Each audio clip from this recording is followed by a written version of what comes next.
am beyond exhausted. I can't even front with y'all. Have not had a moment to do anything for myself, but hey man, we here. Curly Wave. I think that's Jen Revis. What's up, Jen? What's up, it's Crackalackin'. What's good, y'all? What's going on, man? What's up? Man, we maintaining, man. Thank y'all for pulling up. Gonna go ahead and switch this over real quick. Boom, right there. Okay, here. I'm gonna get it going real quick. And all right. All right, y'all. So I'll see y'all over on YouTube, man. Pull up on your boys, youtube.com/Tahir Moore, and I will see y'all there. Peace out. All right, and we just wait. Let me take the thing to make sure she got the link. I don't know why she ain't pulled up yet, but it's not rocket science. How y'all doing today, man? Y'all good? Yeah. I'm great. Yes, sir. Man, doing good, man. How you doing? I'm exhausted, man. Can't tell. What you do today? I had some filming to do. I had to do this voiceover thing, some editing, a flyer. Because Ibrahim never sent me his picture. Man, listen, man, that's the New York four sons. I got four sons, man. Yeah, all right. I got a 14-year-old daughter that's coming into herself. You understand me? He got one You foot just out put her out there like that. Boy. You just put her out there like that. She coming into herself. Coming into herself. Have to tell her That the sound like same thing every day. Walk the dog every day. Every day. Okay. I was planning on getting my kid a dog at 10. You think that's too early then? No, Yeah. man. I mean, I think that here's the thing. At 10, that's still your dog. Because your kid ain't gonna walk the dog, ain't gonna pick up the shit and all of that type of stuff. Like now she's at the age she does all of that. I don't fuck with the dog like that at all. But yeah, man. That's gonna be your dog. For sure. All right. Just know that if going into it. Okay. All right, let's get it going. We got a couple people. Still waiting on Ashima. She will pull up shortly, I imagine. But we're gonna have a great show tonight, man. And I ain't gonna hold y'all up. We're gonna get it going. First off, let me thank everybody for pulling up, man. Thank y'all for coming. How was y'all day? How was everybody's day today? Oh, okay. With a young whoa, I see you, Chinedu. You so Texas right now. You so You see me? I see. I feel like your pockets are so deep on your jeans right now. Black cowboys be having the deep pockets. Your pockets is like a manila folder right now. You got some big ass pockets on you, man. And Michael I Jordan. touch my ankles, man. I can't lie. I can touch my ankles. Real talk.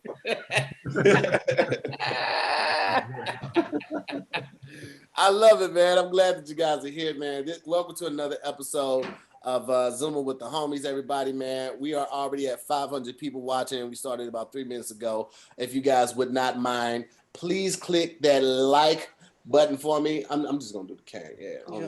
I ain't drinking nothing. Nah, you know what? I could. I will make it. It's all about perception. Thank y'all so much for pulling up, man. Please hit the like button. We are at 108 likes and we got 530 people in here. So let's catch it up just a little bit. Got a great show for you guys tonight, man. We got a little bit of everything in the house. We got Texas in the house. We got the East Coast in the house. We got New York, but originally from Jersey, right? You from Jersey, right, Ibrahim? Newark, New Jersey. Yeah, Newark. We got Thomas Fraser. He's are you an LA native, Thomas? Baltimore.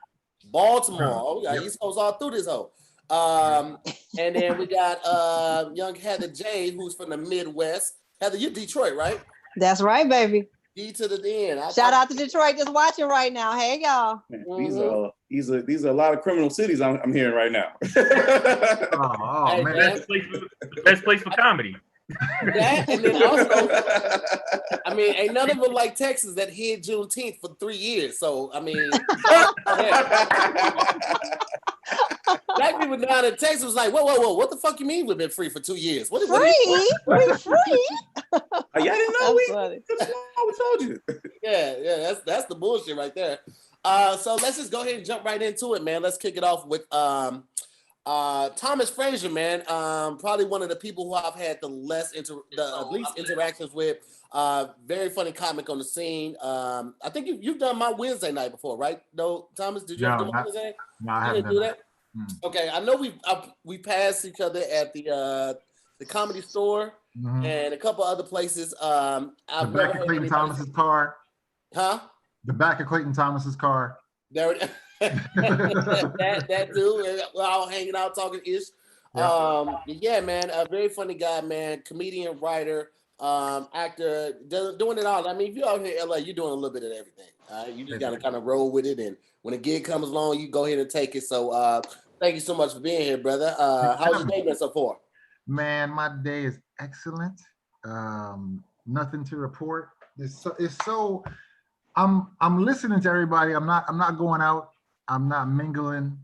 I have very little contact with people, and it's getting sadder and sadder. But this helps. Zoom stuff helps. My family, like a week ago, we put together a Zoom for. I actually encourage everybody to do this. Family you haven't seen or don't know that well, y'all should get a whole Zoom together because it actually has been pulling everybody closer.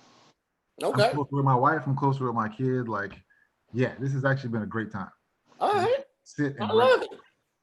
You talking like you getting that unemployment. Your checks must be looking right. Well, you know. He talking like he got no worries whatsoever. That's how you know have checks coming in. Yeah, I do have checks coming in. I won't say from where, but yeah, they coming in. They marching through. Okay. Crab legs every day. It's not a lot, but it's enough to live. It's enough to eat. I'll take it. Next up, we got my boy. They were selling bonds, man. We got my boy Ibrahim Khalil in the building, ladies and gentlemen. I met this brother. I was doing this open mic in New York. What was that spot called? They had the cowboy thing. Harlem Night. Harlem Nights on Adam Clayton Bow. Yeah. It was called Harlem Nights, but I feel like it had like a cowboy thing or a western thing. Did, the most random thing ever. And it was one of those ones where you, like, I think the show started at 5, and so I pulled up then, but you had to be there at like 3 or 4 to sign up. So I didn't sign up, but luckily a couple of people vouched for me. I was still able to go up, and I got to see Ibrahim work out. Very funny guy, very, very smart comedian, writer, has a new podcast. What is it called? Angry Niggas? The Ignorant Niggas. Ignorant Niggas.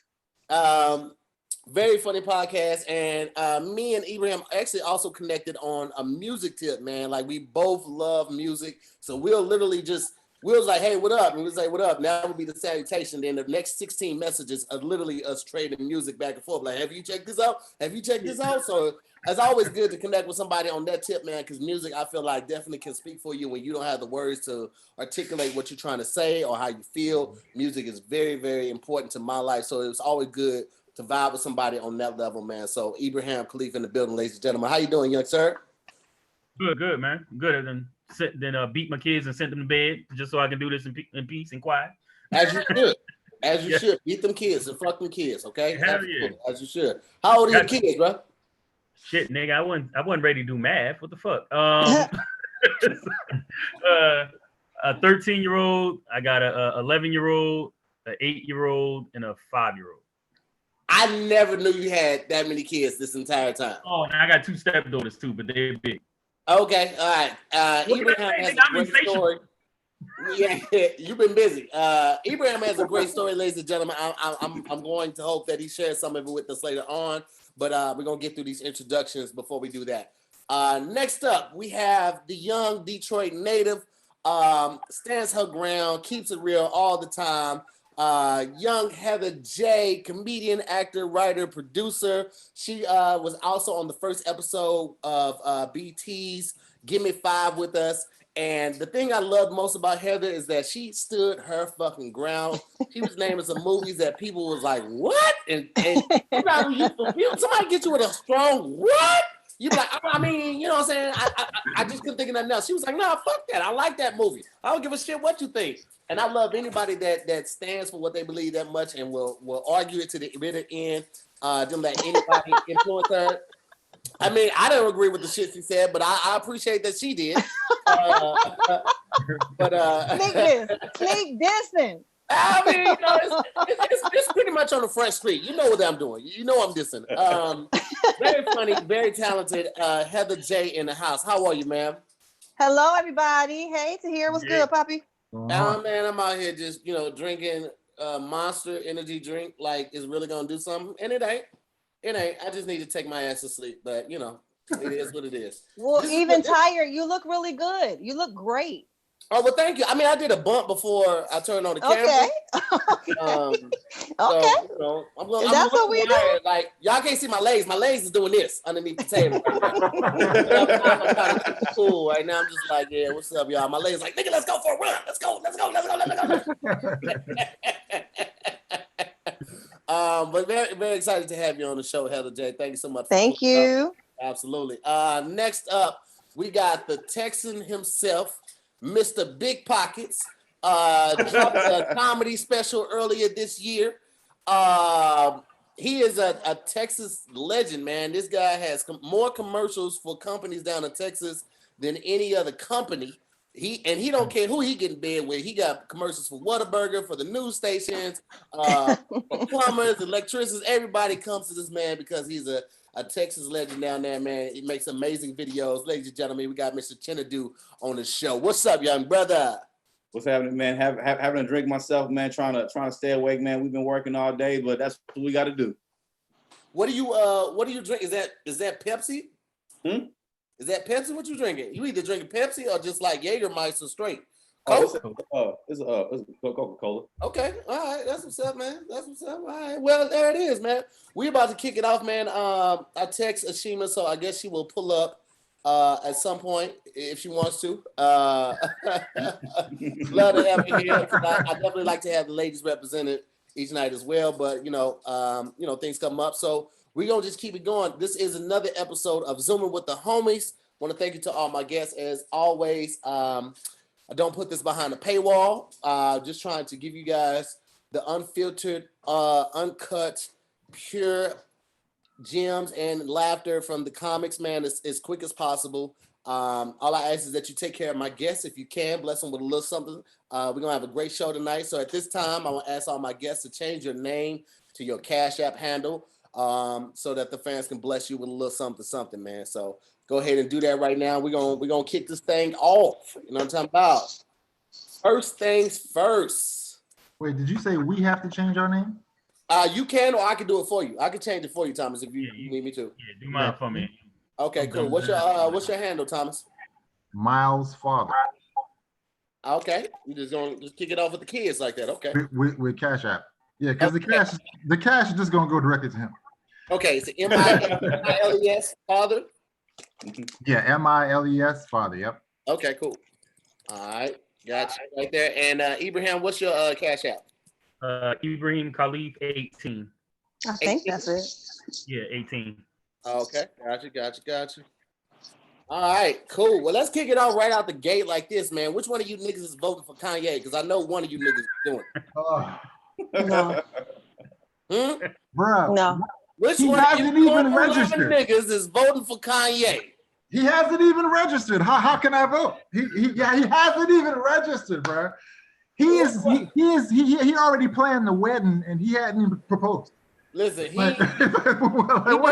he gonna get the right in the same way Harambe got the right in. And one of you coon loving niggas go up to that poll, playing late registration and go in there and vote for that man. Which one of you is it? Maybe the he one don't of us have is a not platform. What is he talking about? He don't have no platform. Like, what is he even on? What is it? Where is he on the issues? He hasn't said anything. We don't even know where he stands. He's running on the basis of he's friends with Trump and he makes Yeezys. What more do you need? Well, he got the millennials. The millennials gonna vote for them Yeezys, goddammit. Anybody that likes them ugly ass shoes is voting for Kanye. That's all I'm gonna say. I have never owned a pair of Yeezys. I wanted the Yeezys that came out with Nike, but these new Yeezys with Adidas, I just couldn't. Especially like the third generation, the big bulky ones. I couldn't do those orthopedic ass shoes. It looked like you just had foot surgery. Yeah, I do. I couldn't get with it. It looked like the spaceship Superman came to Earth in it. That's what they look like.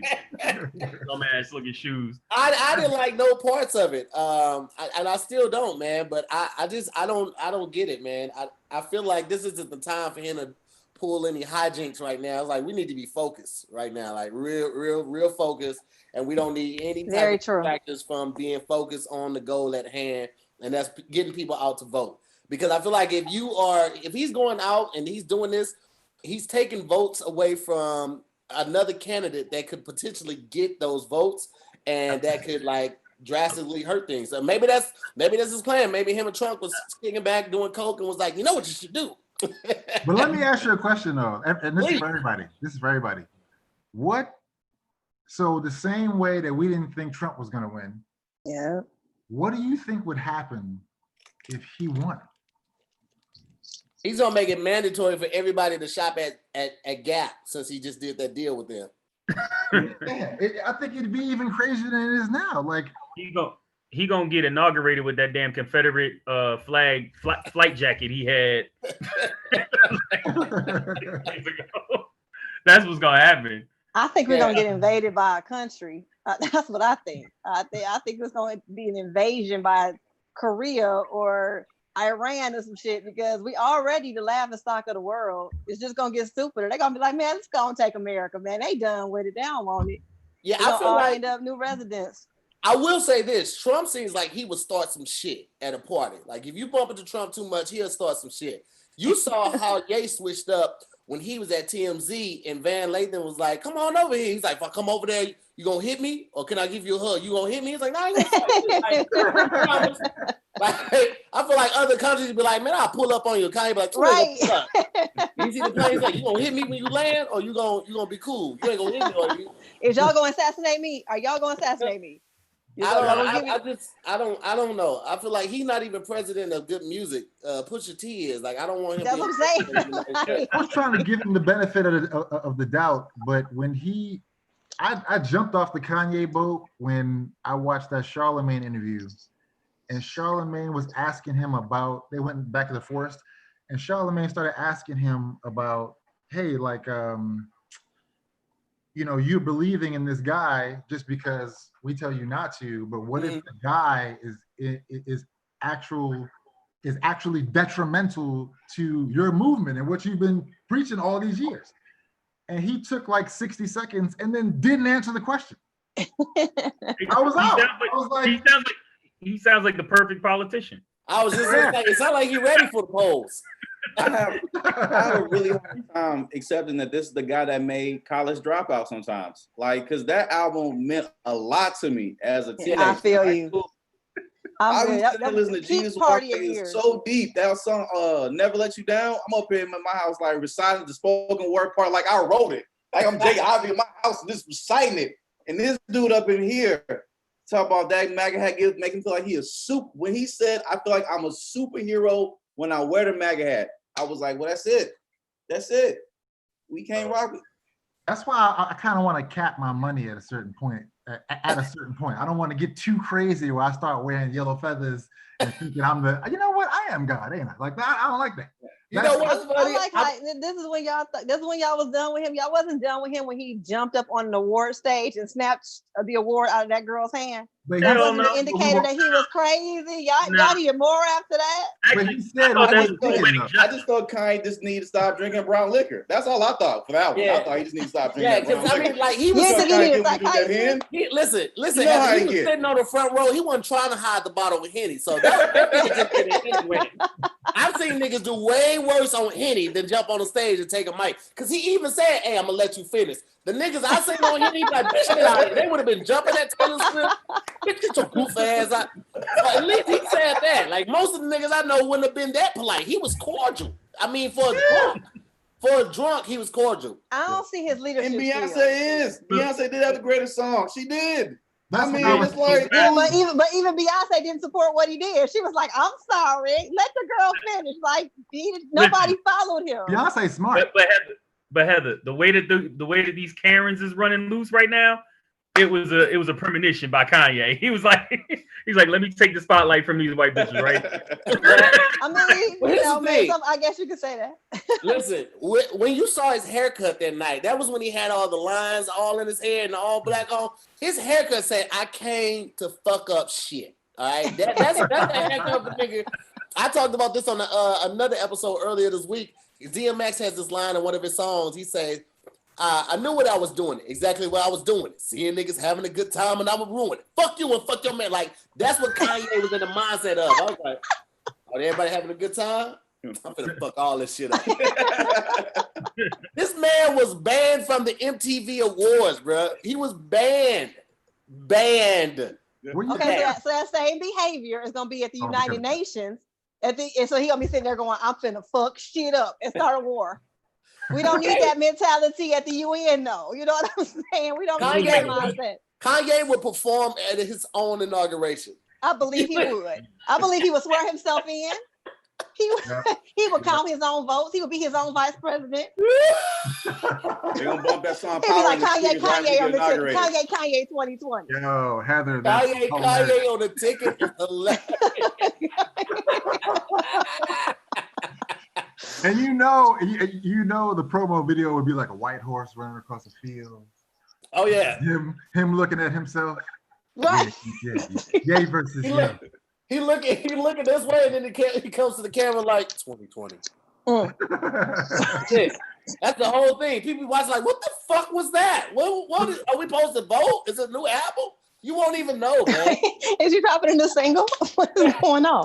You don't even know what's happening, man. I don't know. Like, and that's not to take away from like the early years that he put out the music, because the early Ye was like fire. Like, don't get me wrong. Mm-hmm. And even some of the stuff in between, but like now it's just like it gets to a point where it's hard to separate the man from the music, and you have to take note of some of these hijinks that he's doing. You can't like keep turning a blind eye, because then we'll find ourselves in another R. Kelly situation, not as detrimental and as diabolical as the stuff that R. Kelly was doing, but it's like, man, we saw the signs and we just was like, man, we love the music, so we're gonna turn a blind eye. It's like, if you don't like take notice of this, huh? That's different to me though, because the R. Kelly signs were billboards. Like, we knew, people knew, but they was like, yeah, you know, this song is jamming. But even back then, I've never bought an R. Kelly album because I was just like, ugh.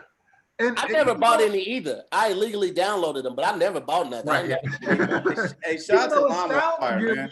We knew for sure. Hell yeah. Kanye only gave us like inklings of who he was, and then he went full-fledged. Once you get 1 billion, I don't think you really know who you're gonna be. Like, you can say right now who you're gonna be, but once you get 1 billion.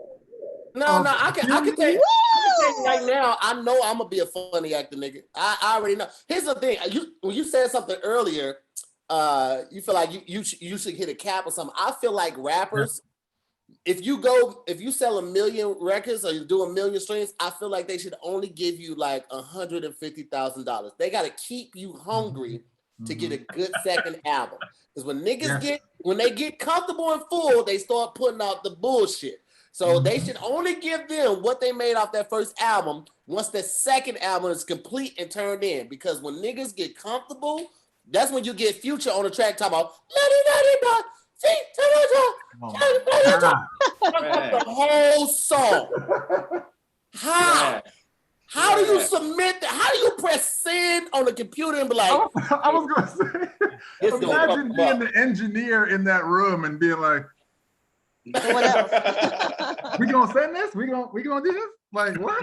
I don't know. I think if you go back to, I thought College Dropout was a great album. It's actually my favorite Kanye album. But the first single was literally the most narcissistic thing he could have shown us. We just didn't want to see it. Which one? Through the Wire? Through the Wire was a song about a car accident he had. I mean, let's be real. He wrote a song. He wrote a whole song about, I had a car accident, had to go to the hospital when they had to feed me, and I had to suck my meals through a straw. If that was a conversation, we would all walk away. Like, okay. I would have been intrigued. Okay. What else? Listen, okay. You know better than anybody. America, being from Detroit, you should know better than anybody. America loves a good comeback story. Like right now, if all the car companies, all the car plants open back up in Detroit, we would be rooting for Detroit. Everybody like, yeah, you be claiming the D and all of that. America loves. I don't know why you think they're closed, but okay. I just assumed they were closed because of the abandoned houses. I just assumed that. No. Nobody was there to buy.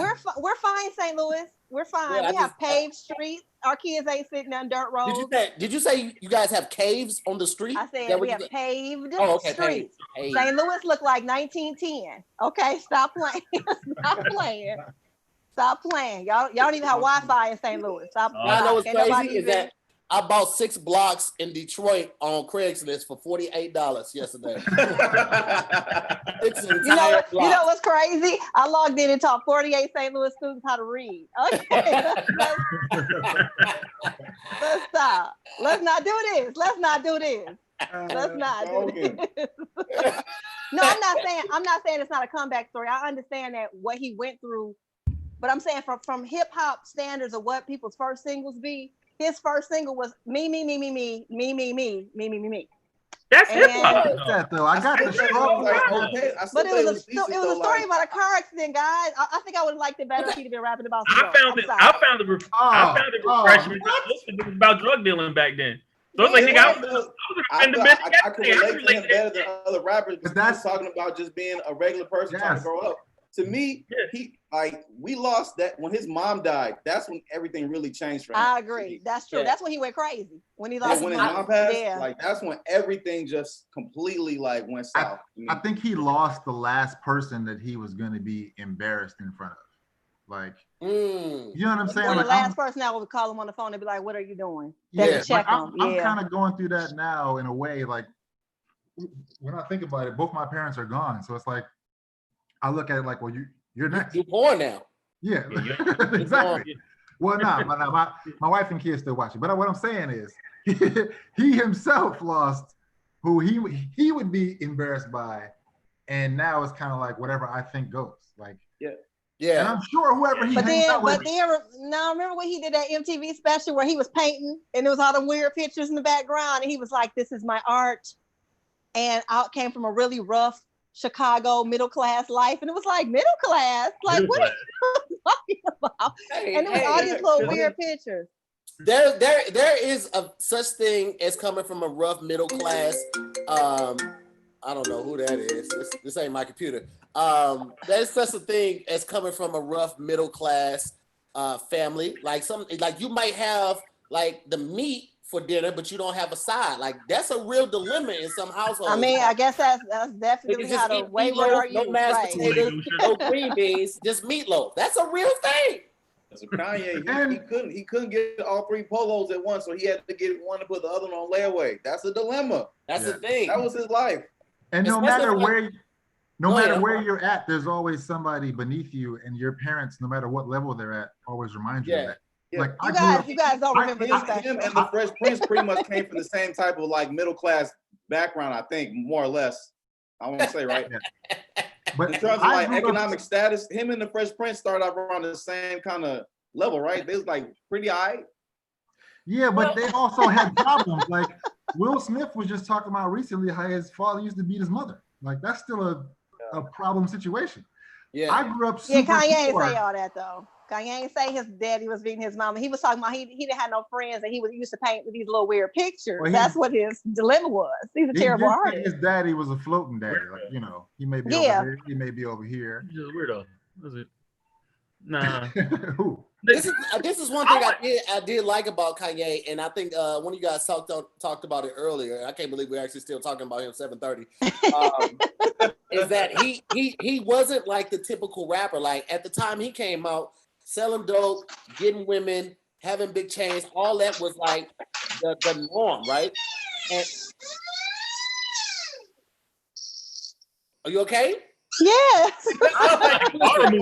I thought that was the door in the horror movie. I thought, and you looked around like, You know, when I first heard that, I thought that was Future in the back of somebody's house. Yeah, it was. I had to make sure. That shit. It sounded like a hit for real to hear. The loudest door in a horror movie ever. He opened it super slow too.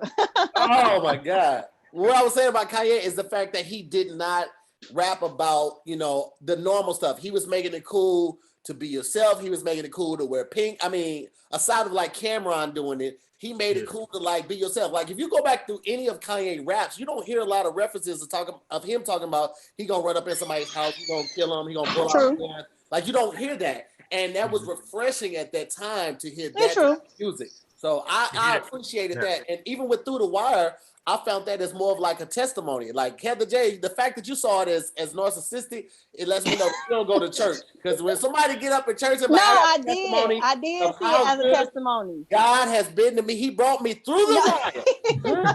My jaws was so shut. Okay, in I church. was freaking insured through my teeth. And Heather J was like, shut the fuck up, man. You made it, but did you die? I'm over here like, how long is the testimony? How long? 2 minutes. This is a 5-minute song. Okay, we get it. He got rolled up in a wheelchair and Heather Leg like, but did you die though? Did you die? Like, almost twice on the operating table, he died. Oh, but that nigga came back. and then when Shaka Khan came forward and said she wasn't really 100% behind that project, that said something too. That's based on sound though. Like she just heard it and was like, no, because that's what happens. You hear it and you don't really get the crux of it. And I know a lot of people, a lot of older artists, they don't like the they don't like sampling. Yeah, they don't like sampling the high pitched voice. They hate that. Mm-hmm. So I wouldn't believe she knew what the song was about at the time. Oh no, she did a whole thing about it. She understood the song and she liked the song in principle. But then when she heard it, she didn't like how it turned out because she's a musician and she's, sensitive about her stuff or whatever. Yeah. And then they were kind of mad. She wasn't feeling them for a while. I think she over it now, but yeah, she didn't like what he did with the sample. She thought it was gonna be something different. So that was the same thing with what was that? Maya Angelou. She didn't like what Common did with her voice. Yeah. Yeah. Oh, word. I didn't know that. Damn. She had put him on the album. He had put her on the album, and I think she didn't approve of something initially. I think because he used nigga in the verse that she didn't like. Oh, you know what? Something like that. Yeah, he had like 20 niggas in that song for sure. Yeah, I counted. It was like 20, 21 niggas. It was a lot. She was like, had it been 17 niggas, cool. But my limit is 20. But you know what's hilarious? Could you imagine that phone call when she called him and was like, come in. I do not approve of this. You know what I mean? Like, could you imagine just getting chewed out by Maya Angelou? Oh my God, you feel like shit. It's like, nigga, what are you thinking about? 5 minutes of straight compliments. I am trying to rise. Yeah. We cannot rise. What if she did a poem before she even started shooting him out there? My back was long as the Nile, and I gave birth to my son.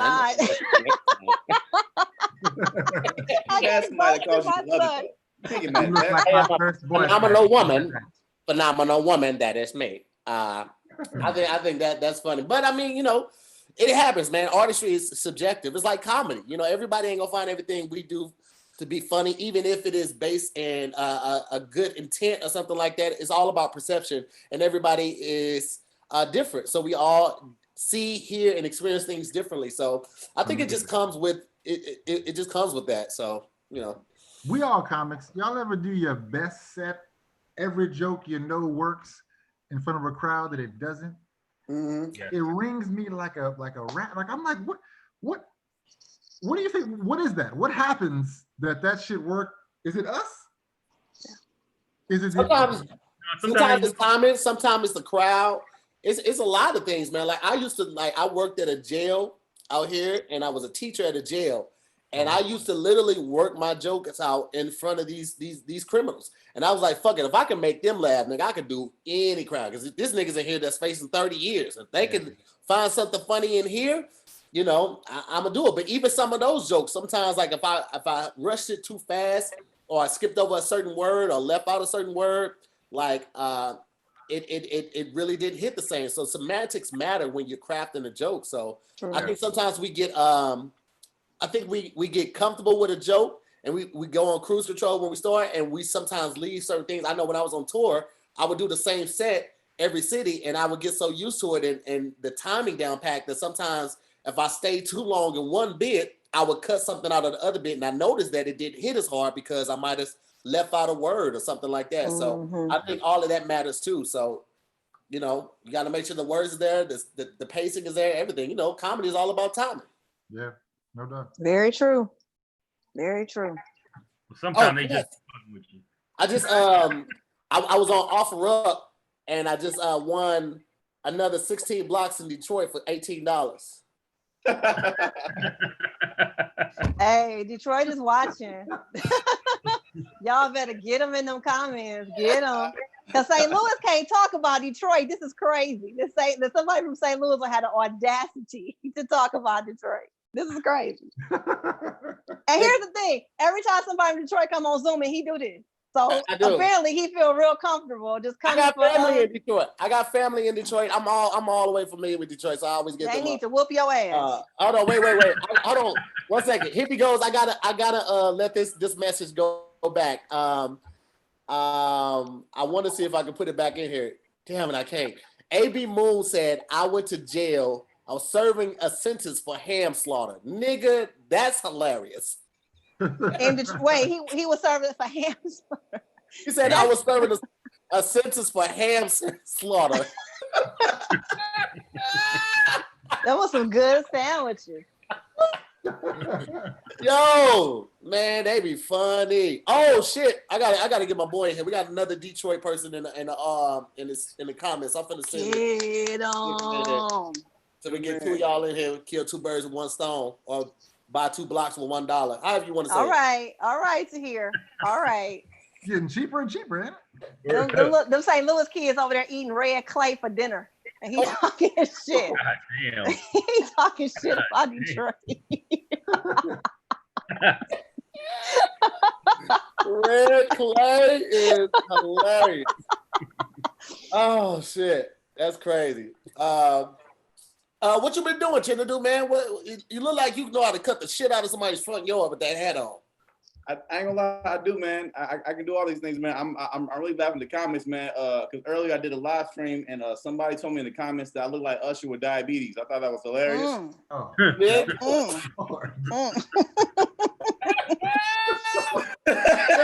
You look like Usher with a case of the sugars. He moved to his home in Texas. You never heard from him. Oh, that's very great. That is funny. A case of the sugars. Did y'all have stag beer in Detroit, Heather? I don't know. I'm not a beer drinker. Stag is a beer. They used to sell it in St. Louis and East St. Louis. It was a beer with like no sugar or less sugar. So people with diabetes still could drink it. So a lot of people who drunk stag beer had diabetes. It's like, I need this burn. I need this girl right here. So niggas was tearing that stag beer up, bro. That's some Midwest shit to the fullest, bro. Oh damn. What do you miss about Detroit, Heather J? Oh, we had better food in the Midwest than they got out here. California got terrible food. I don't know. Y'all be lying to y'all friends at home about these little street tacos. Oh, everything here is. You don't fucking street tacos? I like cheese on my tacos. Yeah, y'all out here. It's cilantro. Okay, I want cheese. I want orange cheese. Wait, everything out here is disgusting.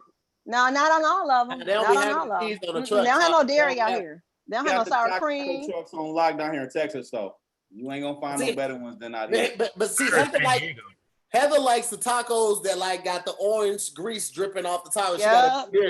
Yeah, I sure do. That's what you know what? A good taco is Taco Bell Grande. That's a good taco to me. Okay. What did you say? Taco Bell Grande. Taco. Okay, what are y'all talking about? What? Y'all, they put this piece of tortilla in some grease, and it's all greasy, and then they fold it and they put it's like this big. It's like we are aware of what they do, ma'am. And then they're like, "Oh, these are the best. These are the best." It's like this is what? What the fuck is this? This is what you want. You want a lady like this, okay? Because you ain't got to do much to impress her. She ain't gonna change up on you. Taco Bell. Yeah, but then when it's my birthday, I'm gonna bring Taco Bell to the crib. Yeah. No. Okay. There's I didn't nothing say that was fine ordinary dining. about it, Taco Bell.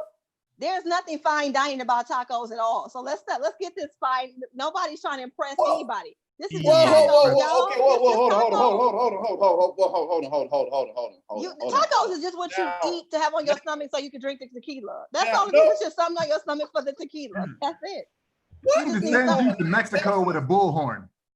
Because I don't know what's happening. Taco Bell isn't even Mexican food. It isn't. Who cares? Who cares? I'm not Mexican. I don't care. I'm kind of with Heather. That's not Here's the thing. Hold on. We're from the Midwest. I didn't know about like Chipotle and taco trucks and shit like that until I moved out. When I moved out here, I didn't know the Mexicans were allowed to say nigga. I was at a taco truck and Mexican was like, and I was like, I looked at it. I was like, is this okay? Do I need to take this off? Is this happening or is this okay? Is he okay? He can say that? They say it out here. I didn't know that the taco trucks were gonna give me these like silver dollar size taco shells with no cheese, no sour cream. I felt cheated. If you're gonna charge me $2 for this punk ass taco, I need some of the stuff that I'm used to. So I felt hella disrespected at first. I'm not gonna lie. I mean, I'm not saying that they're okay, but they're not. You guys overrated. All the food out here is overrated. I have to. Oh no, not all the food. I gotta speak up for Texas. Hold on, go ahead, Chinedu. I need to speak up for Texas, y'all. Now listen, down south in Texas, strong Latino influence out here. Tacos are a big deal out here. Mm-hmm. Taco truck, taquerias, all that is a big deal out here. I grew up around. And also a big deal down there, racism. You know what else is a big deal down here? ICE. It's a big deal down there. Hold on, okay. Yes, but also this. Black people in the dark about Juneteenth. Also this. Walking Texas Ranger. What about that though? What you know about that though? I know about Chuck Norris. Hey, y'all can't see J.R. Ewing. I know all about Chuck Norris. I know all about Chuck Norris. You might as well said Xena the Princess Warrior. Wait, what's wrong with Xena? Why y'all hating on Xena? What was it called? Renegade? Dude with the long hair? Lorenzo Lamas? Yeah, exactly. I remember. I was going to say, did I go back too far? Listen, you could tell who didn't have cable growing up because we knew all them shows. We knew Highlander, we knew Xena the Warrior Princess, Hercules, Stooges. We also knew the twice a year that HBO was gonna be free for like 7 days. Yeah, free weekend. Everybody go to sleep and throw on Real Sex. Let me see what the fuck going on Real Sex real quick. I used to wait so long for watch Rugrats and Doug at Halloween and Christmas. 2-3 episodes from Nickelodeon on TV, boy. Hey Chinedu, I got a question. Hold on, I think Ibrahim is frozen. You still there? Yeah, I'm still here. I don't know what the hell's going on. Yeah. Turn your camera off. Okay, you back now. Hey, Chinedu, I got a question. Yes, ma'am. Can you say Latino again? I like the way you did. You was like Latino. Can you say that again? Latino. I felt like your tongue was down here because the thing is, I grew up around a lot of Latinos down here though. So like I got a chance to learn the culture. I was even in some quinceañeras. I was the chambelán in a few quinceañeras too though. So I learned how to salsa, merengue, huapango, salsa, like all that stuff. Don't try to trick us and make us think you know more than you doubled up on the salsa. Don't try to trick us. You learned 3 dances. You learned 3 dances and 2 dance moves. That's it. You ain't. Listen, we can all Macarena. Like we get down with everything though, but like the taco spots is real legit out here. Tacos are good. Tacos cost $1 each. You go to taco truck in Texas. You go up there with $10, you don't get enough food to feed 3 people. You're gonna get some big old tacos, or horchata, a tamarindo. You're gonna get the peppers. I don't know none of that shit he's talking about. He making plate of good tacos. Taco Bell is trash. I hope they're watching. I don't want a brand deal from y'all because it's trash. Well, I'm lying. Disrespectful bastard. Yeah, see, you just played yourself. They was about to call you. Let me tell you something. They was like, oh.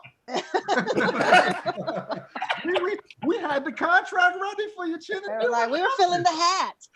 We bought a new Chihuahua. His name is Sam. What happened? Ibrahim, I don't want to darken the mood, but I would love for you to kind of tell us your story, because last year you went through something kind of traumatic, man. And if you wouldn't mind, I would love for people to give you the roses while you're here, man. Because I had no idea until after the fact. I hit you in the hospital. I was like, Nick, why won't you tell me this? We're friends. Well, I don't want to tell 50,000 people that's watching either. God damn. It's not 50,000. It's only 1,400. You good? Oh, okay. All right. Then I guess that's better. Shit. God, fucking. Nah, I just went through. I had surgery. I had surgery on my heart. So I had heart surgery. Whatever. So yeah, what happened is my heart decided to fucking go like 230 beats a minute, do a line of coke, and just speed the fuck up on me while I wasn't doing shit. So I had to go through that, man. Yeah, you just darkened the mode because I done forgot all about it. Nah, man. But listen, until he takes his shirt off. Damn. The reason I bring it up, man, is because to show the hunger that you have for this craft that we do, man. Like, this is something that, like, if you're not built for this, you won't do it. You won't last. And you came back from that, still hitting stages, still putting together the podcast. And I think that just speaks to the hunger that you have for this, man. And I think it's admirable. I think it's dope that you took that in stride and you didn't let anything stop you, man. Niggas in here bombing. Niggas in here bombing, huh? What happened? Hey, Christopher. What's up, Heather J? What up, Tahir? What up, Chinedu? What up, what up, Ibrahim? What up, Miles? What's going on with y'all, man? Ain't nothing, man. Happy anniversary, brother. Hey, thank you, man. Thank you, man. I just walked back in the crib, man. We was taking a little photo shoot in wilderness, you know. Oh, yeah? Yeah, you know, man. You know how it go, man. You gotta, anniversary ain't shit but a third birthday that women get. You know what I'm saying? Like, they get Valentine's Day, they birthday, Christmas. It'd be like, man, shit. If you got a woman, you ain't broke, nigga. She ain't got enough shit. Yeah, man. My anniversary the 25th. That is month. Man, congratulations. Yeah, bro. All them good summer weddings. I don't know what motherfuckers was doing getting married in all them other months. This the month. This the month. It's too hot, man. It's too hot. But y'all got married in the church or outside, Ibrahim? Shit, backyard. It's too hot. Yeah, we got married in the garden. It was outside, yeah. That's too hot. So y'all see summer weddings, y'all feel the need to do that shit outside, man. Take your ass in the air conditioned church. You ain't got to be outside all the time. What church got air conditioning? Yours St. Louis church got air conditioning? Oh shit! I just bought another 8 blocks. You know damn well St. Louis church ain't got. Has air listen, Heather. St. Louis church might have an air conditioner. They don't have air conditioning. You understand what I'm saying? That's two different things. It might be one in the pastor's office. But that's ain't one for the congregation.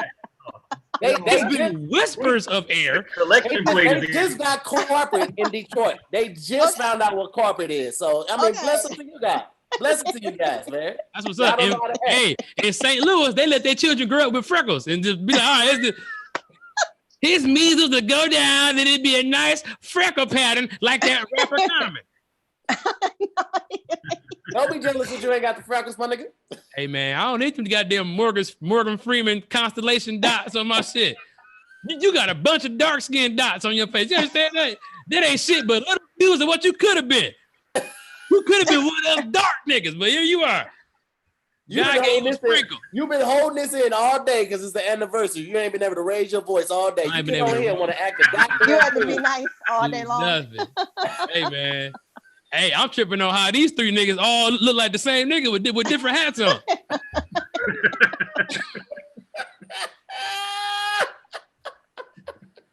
I can't see everybody. You can't? Are you on your phone or iPad or something? I'm on my tablet. Here. Oh, you guys are watching on the. Here, oh, yeah, for the first time, I got some hate mail from your show. Oh yeah. The women in the comments like, you know what? I don't appreciate how he coming here with this energy, like he want to roast everybody. I'm sick of him. He's loud. I'm like, all right, well, all it takes is 3 motherfuckers to hurt your feelings. You be like, God damn, I thought I was trying to have a little, you know. That's how it be though. They'll come through and say some shit. You be like, damn, I got feelings too. Right. You be like, all I want to do is just, all right, you know what I'm saying?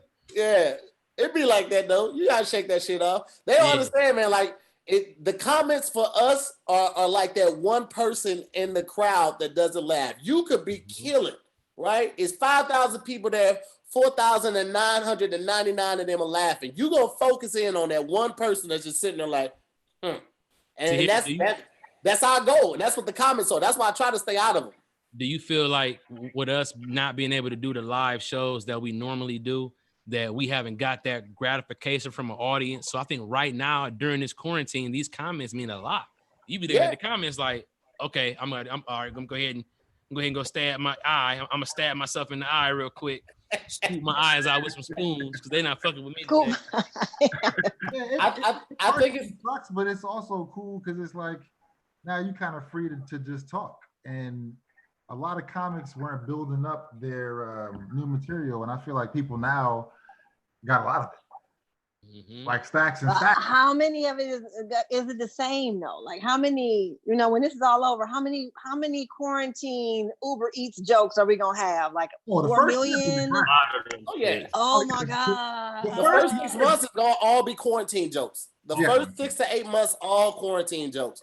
And here's the thing, y'all gonna run everybody out. Y'all gonna run everybody out. I ain't really running jokes during the quarantine. I ain't really I've had some shit happen, but I ain't really put pen to pad to actually write down a joke. Have y'all been writing during the quarantine, like joke wise? Honestly, I have. Like, are any of y'all expecting to hit the stage at all this year though? I don't really want to. I did a show on Zoom. I did an outside show in Atlantic City. Oh shit! How was it? How was that? Yeah. Well, I'm sorry. How was it? Oh, it was great, man. It was a fucking Wild West down there. A fight broke out. Somebody spit on somebody else, but other than that, I had a great set. How many cases? How many cases about to come out that show though? Oh shit! About to be 60 cases in 2 weeks. I went and got tested like 2 days later.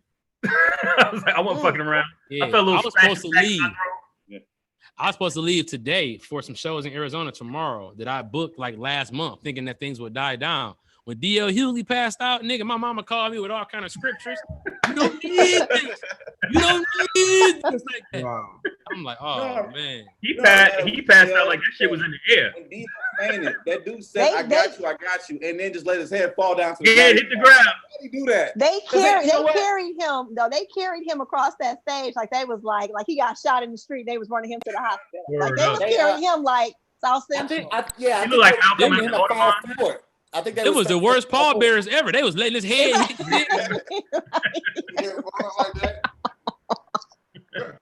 That nigga say the worst pallbearers ever. Nigga, somebody said hamburger.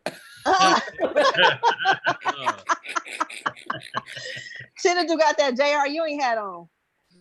He got his Dallas hat on, that 10-gallon hat. Where y'all from? Where everybody from? Baltimore. Baltimore, that's dope. Yeah. You from Chinedu? Houston. Of course. I knew that was somewhere in Texas that had that. Hey, you get that bitch from Liz down in Houston. Like the Astros fitted one of them cowboy buck motherfuckers. And then where am I at right now? Total West. No, that's what's up. Let me get the roof of the store, please. Can I just get that nigga that said Cleveland, Ohio? You like Cleveland, Ohio with that hat on, nigga? By way of. I like Houston. Houston's a great town. Yeah. Fuck with Houston. A lot of fun in Houston. Went to All-Star Weekend a couple times in Houston. Good times, good times. You started it up. Sound like you was starting it up down there. Oh, good times. Yeah, good times. Good times. Me and Robert Horry. Boy, they shut down that secret section of Craigslist. I was having a good time. I mean, All-Star Weekend don't need no Craigslist. You got to go see for yourself. It's Freaknik for grown-ups. Yeah. I've never been any one of them. I've never been to All-Star Weekend. I never went to Freaknik. I haven't even been to Mardi Gras yet, man. Like big crowds like that freak me out, bro. I want to go. Let me tell you something. If they had Freaknik when coronavirus at the same time, it'd be a whole generation of Black people dead. It'd just be like a million dead because it wasn't nothing but crossing everything. It just was everybody coming together. Freaknik was a giant 90s everybody was coming together. That's crazy. Well, you was coming together. Yeah, keep coming. All right. It was a hip hop orgy. It would be. With the COVID though, I had my tour rescheduled it back in March to start in August because I thought by now things would kind of die down though. But like now it's July, things bad, and I'm supposed to do my tour of Texas and from August to December though. But now so we're still promoting though. But like if things get crazy though, things may have to alter and change though because our governor out here it's wild. It's like Wild West out here for real on certain things, honestly. So wait, you were going to tour all of Texas from August to December? Is it that many big cities to hit in Texas? Yeah, honestly, to be real, like when I toured Texas, my first tour, I did only Texas. I did like 43 shows out here. Nigga, what? Wow. Yeah. That's capitalizing. That is capitalizing in your market, boy. That's big as hell, dog. Texas is bigger than Europe. Yeah.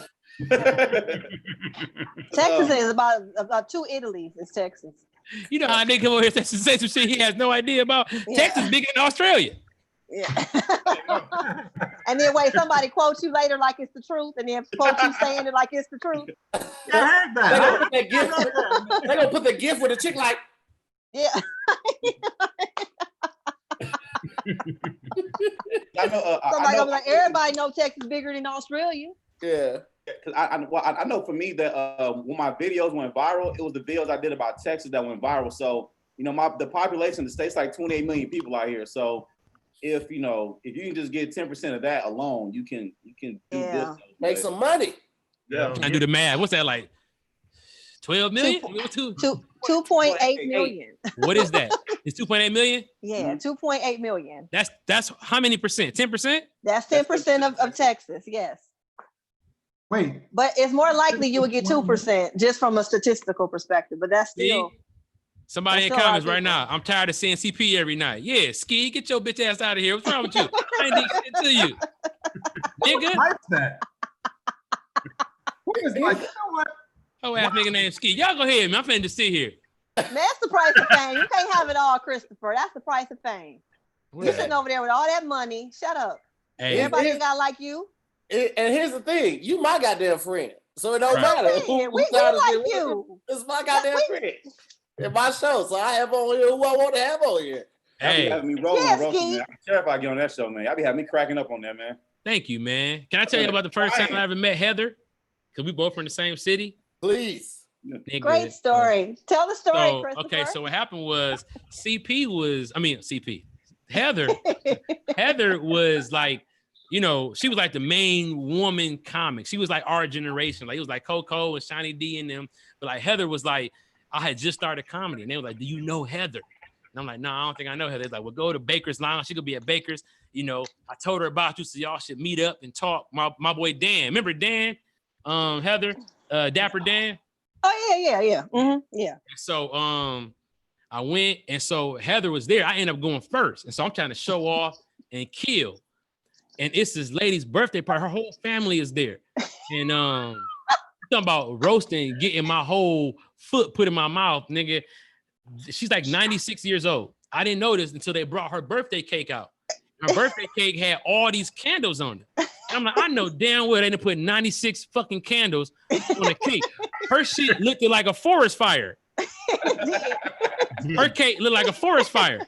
We need to evacuate. That cake made us run out the room. And so I'm like, how old is she? They was all happy, like, she 96. I'm like, 96? That's a goddamn death day cake. That ain't no birthday cake. The whole place went silent. And then somebody in the back was like, oh, hell no.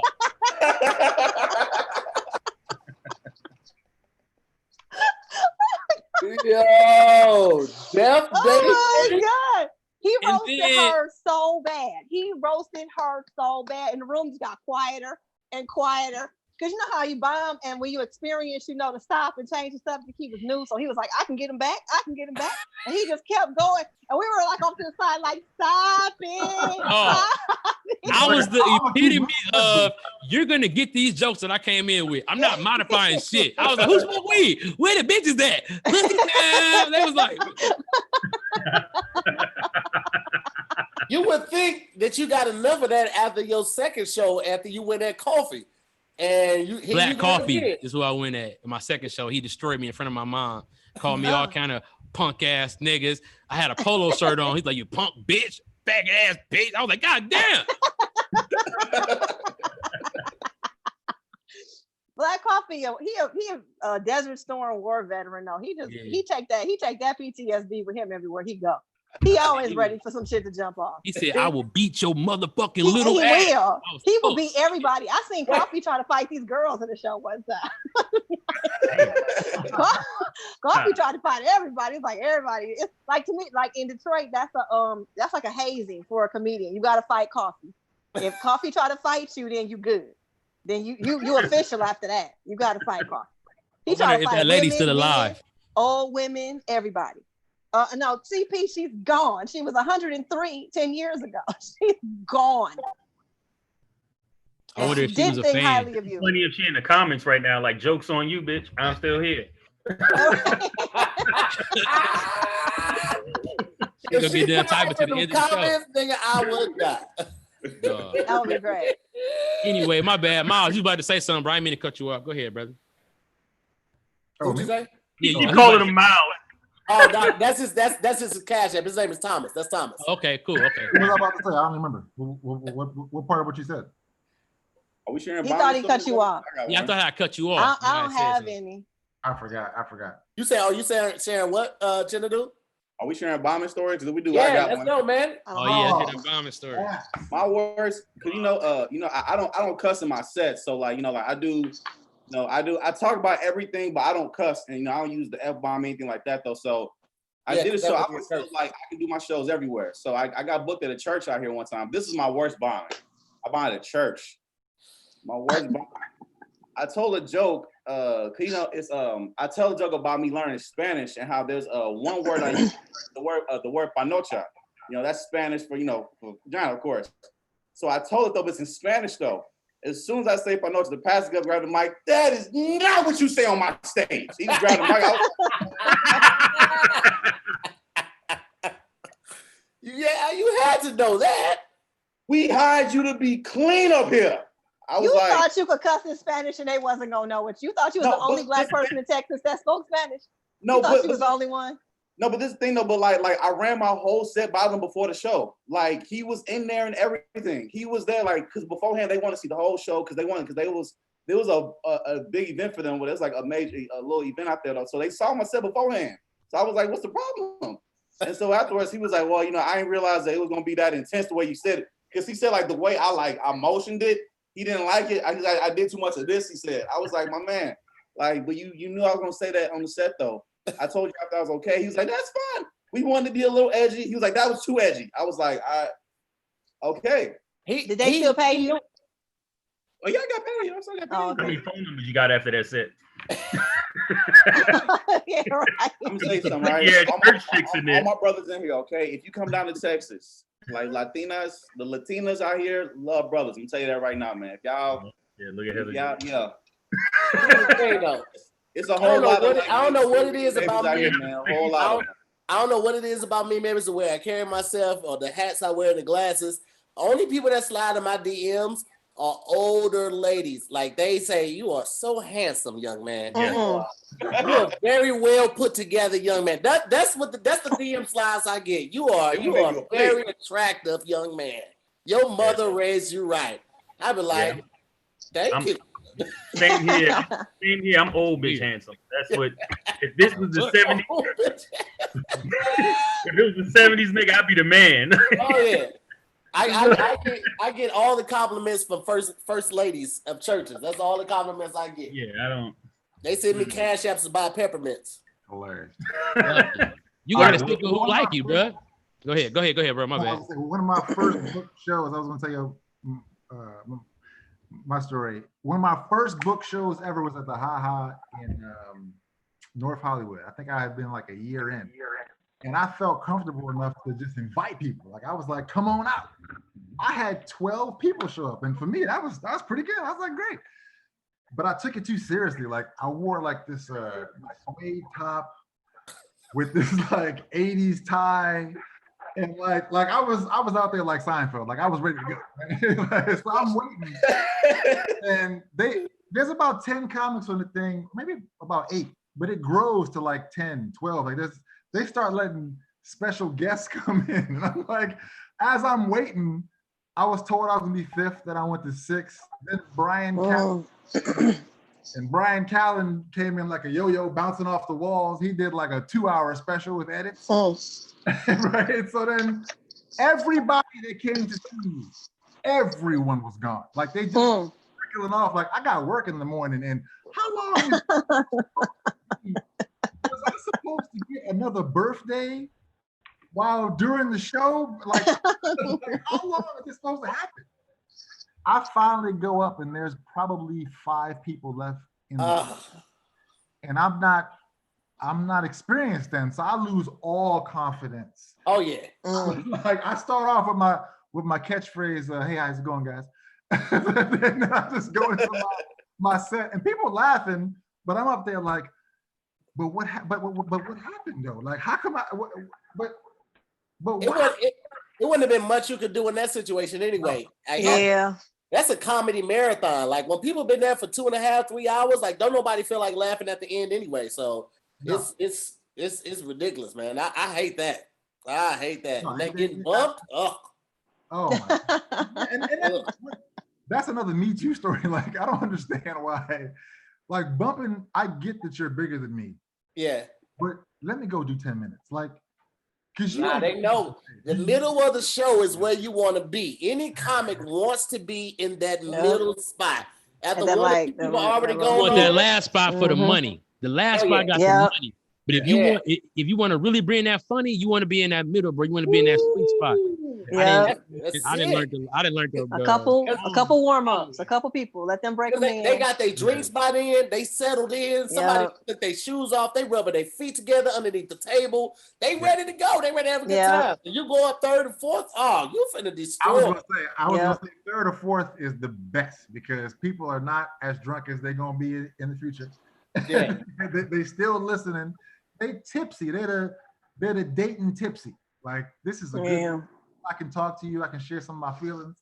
Yeah. Later on, shows get nasty. Yeah. Thomas, I don't know why, but your mustache look like you're about to say, step out of the car, please. A little Steve Harvey-ish. That nigga got very Steve Harvey. That's what I knew it was somebody. Steve Harvey-ish. Man, them comments are like where all Steve Harvey's hats rest. Like, yeah, put it. Woo, it's a good ass day. I did the first episode of Insecure this year, and every 5 minutes, somebody was like, you know what you look like, right? I'm like, every 5 minutes, absolutely. Yeah, Steve Harvey, I got it. I understand, guys. All right, I'm black, I'm bald, and I'm slightly normal. I get it. And you got a mad stash. You got mad stash. Yeah. I had a beard for a while and cut it for reasons I can't say. The mustache look like it misses it. Can I? It do. I ain't gonna lie. Can I rename your stash the Stash Fro? Yeah. That's a Stash Fro right there. You know what I'm saying? All kind of boogers and pizza toppings. You gotta wash that bitch with shampoo.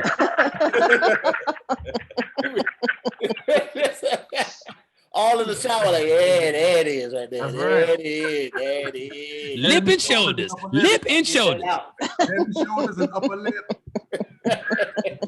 Head, shoulders, and upper lip. Hilarious. I condition it too. Oh shit. In the future, I'm not gonna care. I'm gonna be like, yeah, I'm gonna braid it. You know what I'm saying? It's gonna come down. Don't do that. That's gonna get you arrested. Don't do that shit. That's when he gets that plateau. When he gets past that plateau, he gonna do that dumb shit. Watch. That's what I was saying. That's what I was saying about dudes and money. It's like once you get the money, you can do what you want. And I feel like with dudes, it's like once you hit an age that you're gonna stop chasing pussy, that's when you start doing, you know what?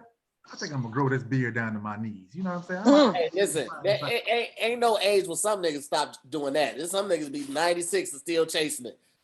Yeah. Why would you stop? Your average dude gets lazy. Your average dude don't want to ask that many questions. Yeah, that's true. That's true. But some will go. Some will go the whole time. What do you say, CB? I said, the old niggas get up, put the motherfucking church shoes on, like another day, another $40.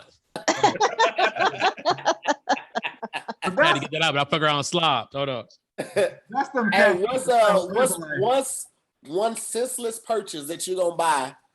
You know, when you get that, when you've arrived, what's one senseless purchase?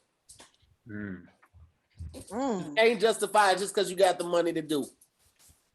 That's a good question. I'm a finance major. I can't. I'm a little narcissistic. I can justify anything. I'm slightly narcissistic. I think I can justify anything. I'm gonna buy me a white male baby and parade it in a dress just to get back at Charlize Theron. That's what I'm gonna do. You're not gonna hurt Charlize though. You're not gonna hurt her. You're gonna want y'all kids to hang. No, if I got enough money, I'm in her same bracket. She gonna see me every day at Trader Joe's. She gonna see me. And she gonna be happy. Bring your son daughter over. Bring your son daughter over. Think she slick, a little South African ass. Put that brother in a dress. I would love to buy like a G-Wagon, but I just can't justify spending $160,000 on a truck that only gets 12 miles to a gallon. You can't count your car though. You can't count the car to here. It's a senseless right. But that's like you can justify having that. You have arrived. You need a chariot, nigga. That's what it's about. No. I'm gonna put a basketball court and a recorder studio in my house, and I can't play ball or sing. That's senseless. He gonna put a studio in the house. That's how you gonna get rappers over to make it look like he hang with rappers. He be like, I got a studio at the crib. You come by, play 21, you lay down the track or something like that. Y'all ain't gotta leave, man. Just do it here, man. Where y'all going? Only child shit. That's funny. What about you, Chinedu? What you gonna buy? More hats? Just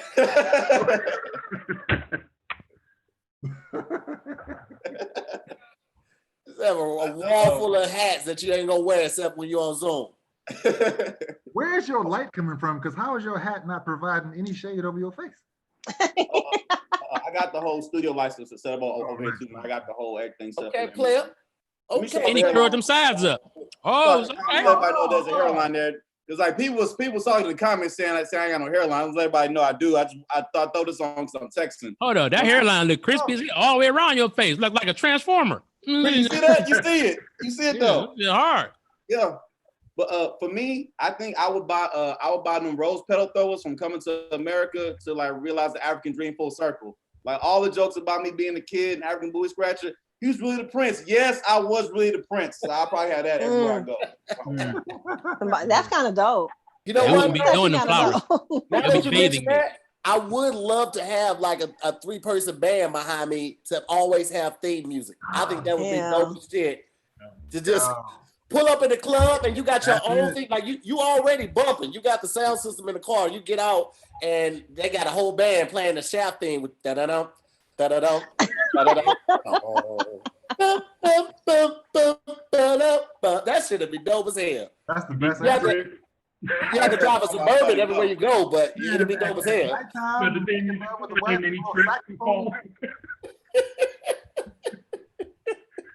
That would be dope. What about you, Thomas? When I'm making love, that's all I need. I need that.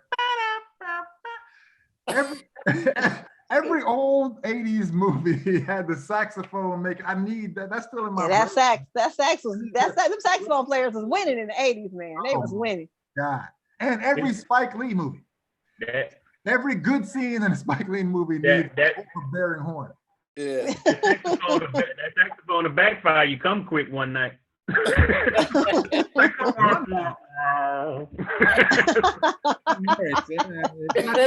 quick, the saxophone player just start like, all right, I'm done. I see you tomorrow, Justin. I want to confess. I want to do a quick comment confession, y'all. This quarantine allowed me to have more time at home. I'm normally never at home this much, man. I be getting up at 4 a.m. every day working just to take care of stuff, man. Because I got a wife and a daughter, and they are both light skinned, so it's very expensive to be out here. It's very expensive to maintain this. So for me, this is the first time this year I actually watched CB4 for the first time. I know for the first time. I ain't never seen it before. I actually haven't seen it yet either. I still haven't seen it. What? It's a classic. I've never seen it. It's a classic. You gotta watch it. It's a classic. Dude, what'd you think about it? I thought it was funny, man. For especially it was made back in '94, and it was stuff in there that was still real today. I was like, yo, it's classic. Bro, that's crazy. I just watched Who Killed Malcolm X the other night. That shit had me fucked. Oh yeah, that's a good one. Hometown represent. Hometown represent. Yeah. From Fear of a Black Cat. You say what, Thomas? The movie that came out the same time CB4 did. It was called Fear of a Black Cat, and it was with Rusty Cundiff. Rusty, yeah. He's still active out here, right? He's still making moves out here. Yeah. I know he's done stuff since then, but the last thing I saw him doing was directing Dave Chappelle show. But that was, damn, I'm old. That's like 18 years ago. I mean, we grown, nigga. I know. Nobody thought you was a spring chicken with that mustache, Thomas. We all knew you was grown. When I was younger, people thought I was old. What? No. That mustache and hosts at least 3 TV shows, man. Now, that's a mature ass mustache, man. That's a This mustache got a hell of a resume. His mustache acting resume is up there, nigga. That mustache got a story to tell. How much time you got? Sit down. Let me tell you about how it used to be. Just come off his face and just get in front of the camera. Let me tell you something. I'm that motherfucker, bro. He complimented me. We used to not have feet. We used to just walk around on our ankles. It was crazy. You couldn't have a mustache like this. You said, my bad. Go ahead. I thought we were continuing with the joke. Okay. I thought we were all piggybacking. I was bringing a couple more mustache boys in, but I don't even have. Still talking. Everybody else done. This is why I can't stand him. You know what I'm saying? That type of mustache got a saddle in the trunk of a Cadillac. Oh, I got a saddle in the back. You got a horse? I got a saddle in the back. No, wait. All right, go ahead. I'm sorry. It probably wasn't even worth it. See, it probably wasn't even worth it. Go ahead. I'm sorry. Go ahead. If you want, I can give you some of my mustache for yours. Just sprinkle it on top there to fill it a little area. Hey, yeah. I mean, might want to keep it. He can donate. stash. You might want to. No. Keep that. Get you a little mohawk going. Do something up top. You know what I'm saying? You ain't got to give me nothing, brother. No, it's done. I'm gonna be all right. Nah, it's cul-de-sac city up here. Ain't nothing. That's a king size mustache on a full size lip. You understand what I'm saying? Them sheets don't fit. You know what I'm saying? You gotta wrap them bitches. All right, I'm sorry. Go ahead. Okay. Here he go, always still talking. This is why we can't stand him. Can't stand that nigga, man. Ugh, man. Everybody don't want to roast. Is over. The stash joke is over. Okay. Jeez. Man. What y'all doing after this quarantine? First thing y'all doing? Staying in the house. Man, I'm gonna be the last one back out. I'm gonna let y'all be the first ones out. I'm gonna be the last one out. Because y'all doing too much. Y'all scaring me to no end. Y'all are terrifying me right now. I'm just like, is we ever gonna be able to come back outside? We gotta fight people in Costco now.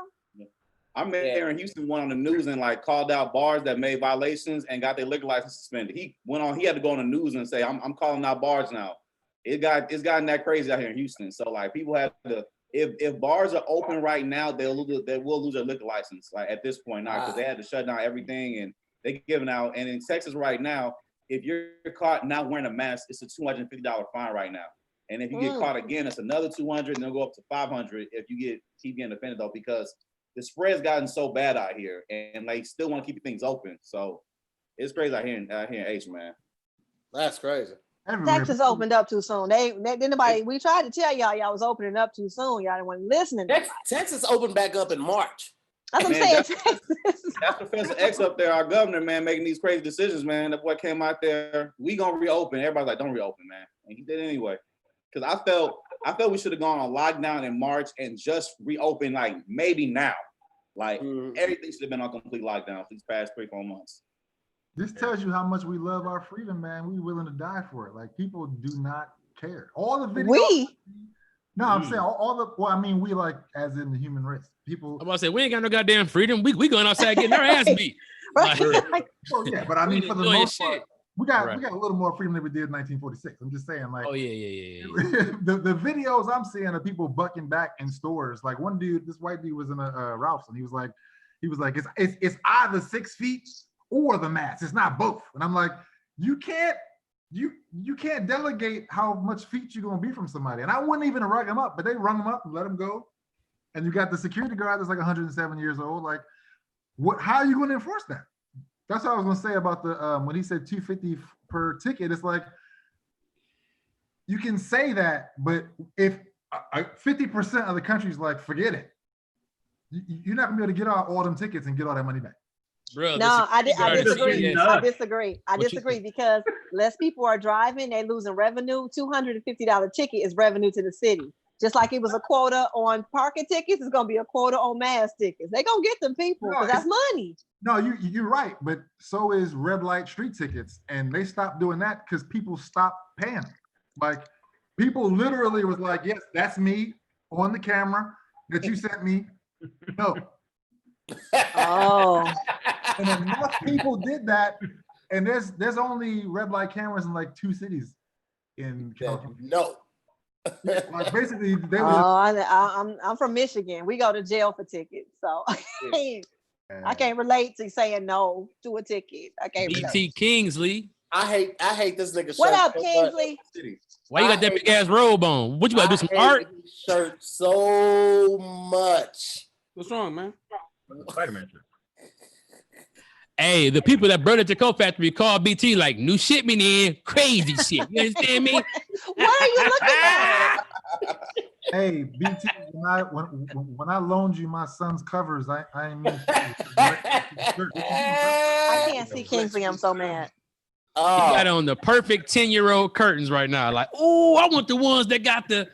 Oh, there you go. Peep the sky on the collar though. Do you see the sky? The little stars, Nikki. Come on, T. The fact that you still have these shirts makes me a shower so curtain. angry. That's a 12-year-old boy's shower curtain. Those are them silk button downs we was wearing back in 2002, man. Had the anime characters on there. Hell yeah, that's exactly what the rayon shirts from JW. Absolutely, that's exactly what it is. If y'all know how much pussy I got in these shirts, y'all be so. I was just about to say somewhere it's a bunch of fine ass nerd girls. Like, oh, is that a Spider-Man silk? BT was cleaning up. Never. He never got teased the right way for that bullshit. That's why you grown with it now. That's all that lets you know. Nobody talked about him bad enough for him to throw that shit away. He got more than that. He got like 4 of those shirts, and he still has 4. Don't ever disrespect me. There's at least 9 of them. 9. Man, I remember high school. I just figured I knew Heather was on here. You know how Heather get about that Marvel. I know she get the feeling away. You know what I mean? I was trying to put up. You know what I mean? No, it's just ugly. It's just an ugly shirt. Coming to Detroit for a barbecue. I'm gonna visit CP family. It's gonna be great. Hey, this nigga BT got a Kamehameha suit jacket somewhere. Like, on my nerve. You went in 10th grade though. You wore those with some South Pole jeans and some lugs, some South Pole jeans. Tell them what it was. Some South Pole wait. Now watch this. Chin, where are you from? I'm from Texas.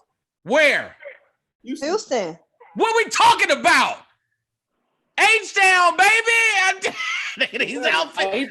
He from Houston too. What part of Houston? Baby. What part? I didn't know you from Houston. That's what's up. What part of Houston you from? What part of Houston you from? I'm from the Southeast. Oh man, I'm out, bro. That's it. I'm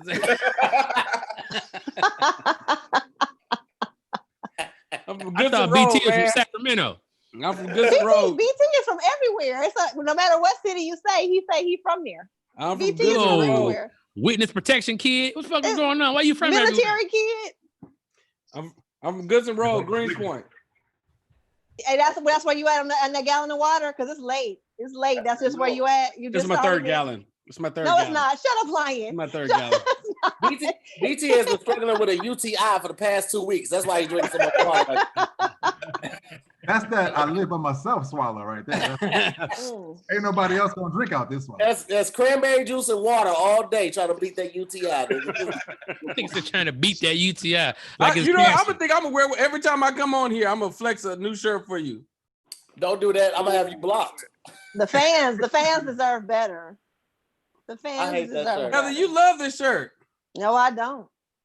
That shirt looked like a 12-year-old's bedroom set. It's It people looks like in a the comforter. It's people in the comments loving the shirt, BT, and that don't make no sense. They're gonna single-handedly keep you crazy and keep you dressing crazy. Look, BT got a pair of light up Usher casual dress gym shoes.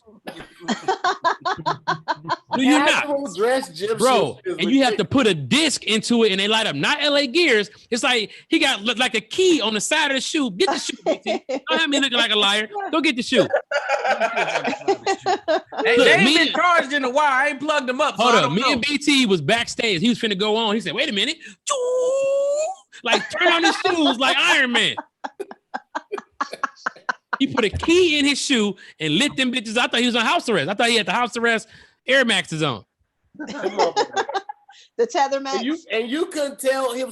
Here's the thing about trying to roast BT. He just takes it. He be like, yeah, goddamn right. And then he loves his shit. He takes all the fun out of roasting it. He be like, yeah, I love these shoes. Tahir, were you there? Were you there when he walked into the green room at the Union wearing the Mellow Ball shoes? Yes. Yes. I seen the Ben Baller. I mean the BBB shoes. I seen the light up shoes. I've seen it all, man. I've seen it all. And I haven't liked any of it. Chad, tell them I'm not tripping about how these shirts was in Houston. I'm in love with you, man. They was popping in Houston, man. I told you, like, back in the Gap, if you wore those with some South Pole jeans and some Timberlands, you was popping. All right. The shows to watch was Dragon Ball Z and Gundam Wing. Those are shows you was watching with them shirts as well. But they was popping out here inside. I ain't gonna lie, I had a lot of them myself, man. South Pole was all in my closet, man. South Pole to the flow, no lie. Hey, BT, this nigga also got a hat on like he catch his own bacon. So you got to decide. Who you trying to be down with? I'd be in this closet for 40 minutes if I tried to find them shoes. They in there though. Oh man. They dead. Even if I found them, they dead. That's the problem. The best thing I heard all week was somebody told me again, they said I look like Usher with diabetes. That I cried when I heard that. When he felt like F. Gary Gray, I cried again. Those are the best two I heard. That's funny. Those are the best two. Niggas always give you who they want to look like, who they done heard. I have got a couple of Denzels.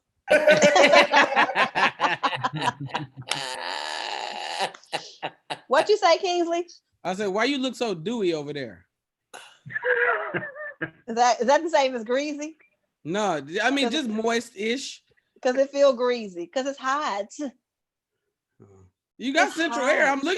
I'm checking you out. You got central air on the No, we don't. That's the heat. What's that on the wall? Alarm. That's a CO detector. Oh no, that's the thermostat. That's not central air. What is that? That's just for the heat. It's just thermostat. Yeah. This nigga BT so spoiled. You think every house that got a thermostat got central air, nigga?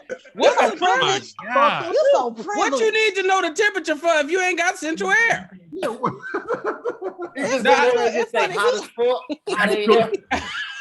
I've actually never seen that. You just got something on the wall that tell you what the temperature is, but it can't help. It's the gas. It's for the heat. It's for the heat. BT. It's for the heat. I've never heard of no shit like that. Because you from Texas, nigga. Y'all like heat? Hell no, heat is outside. Yeah, we from Michigan. Yeah, we got thermostat. Nigga, we cold as hell. You gotta have AC in Texas. Texas and Arizona, if you don't have AC, You are asking to die. You're gonna die. You're gonna die. Dude, there are people. When I moved here, the logic of having an apartment without central air was lost to me. I was like, y'all do what? Yes. I was like, and then I talked to people that were like, yeah, in the car we don't have AC. I say, y'all don't. That was an option. I'm right there. Got to have an AC, bro. I thought every apartment came with that. I thought that was the point. Otherwise, you live in a hut, right? Yeah.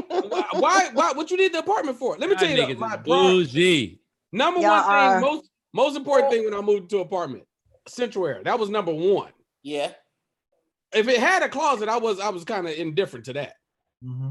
No, bedrooms, kitchen, central air is priority.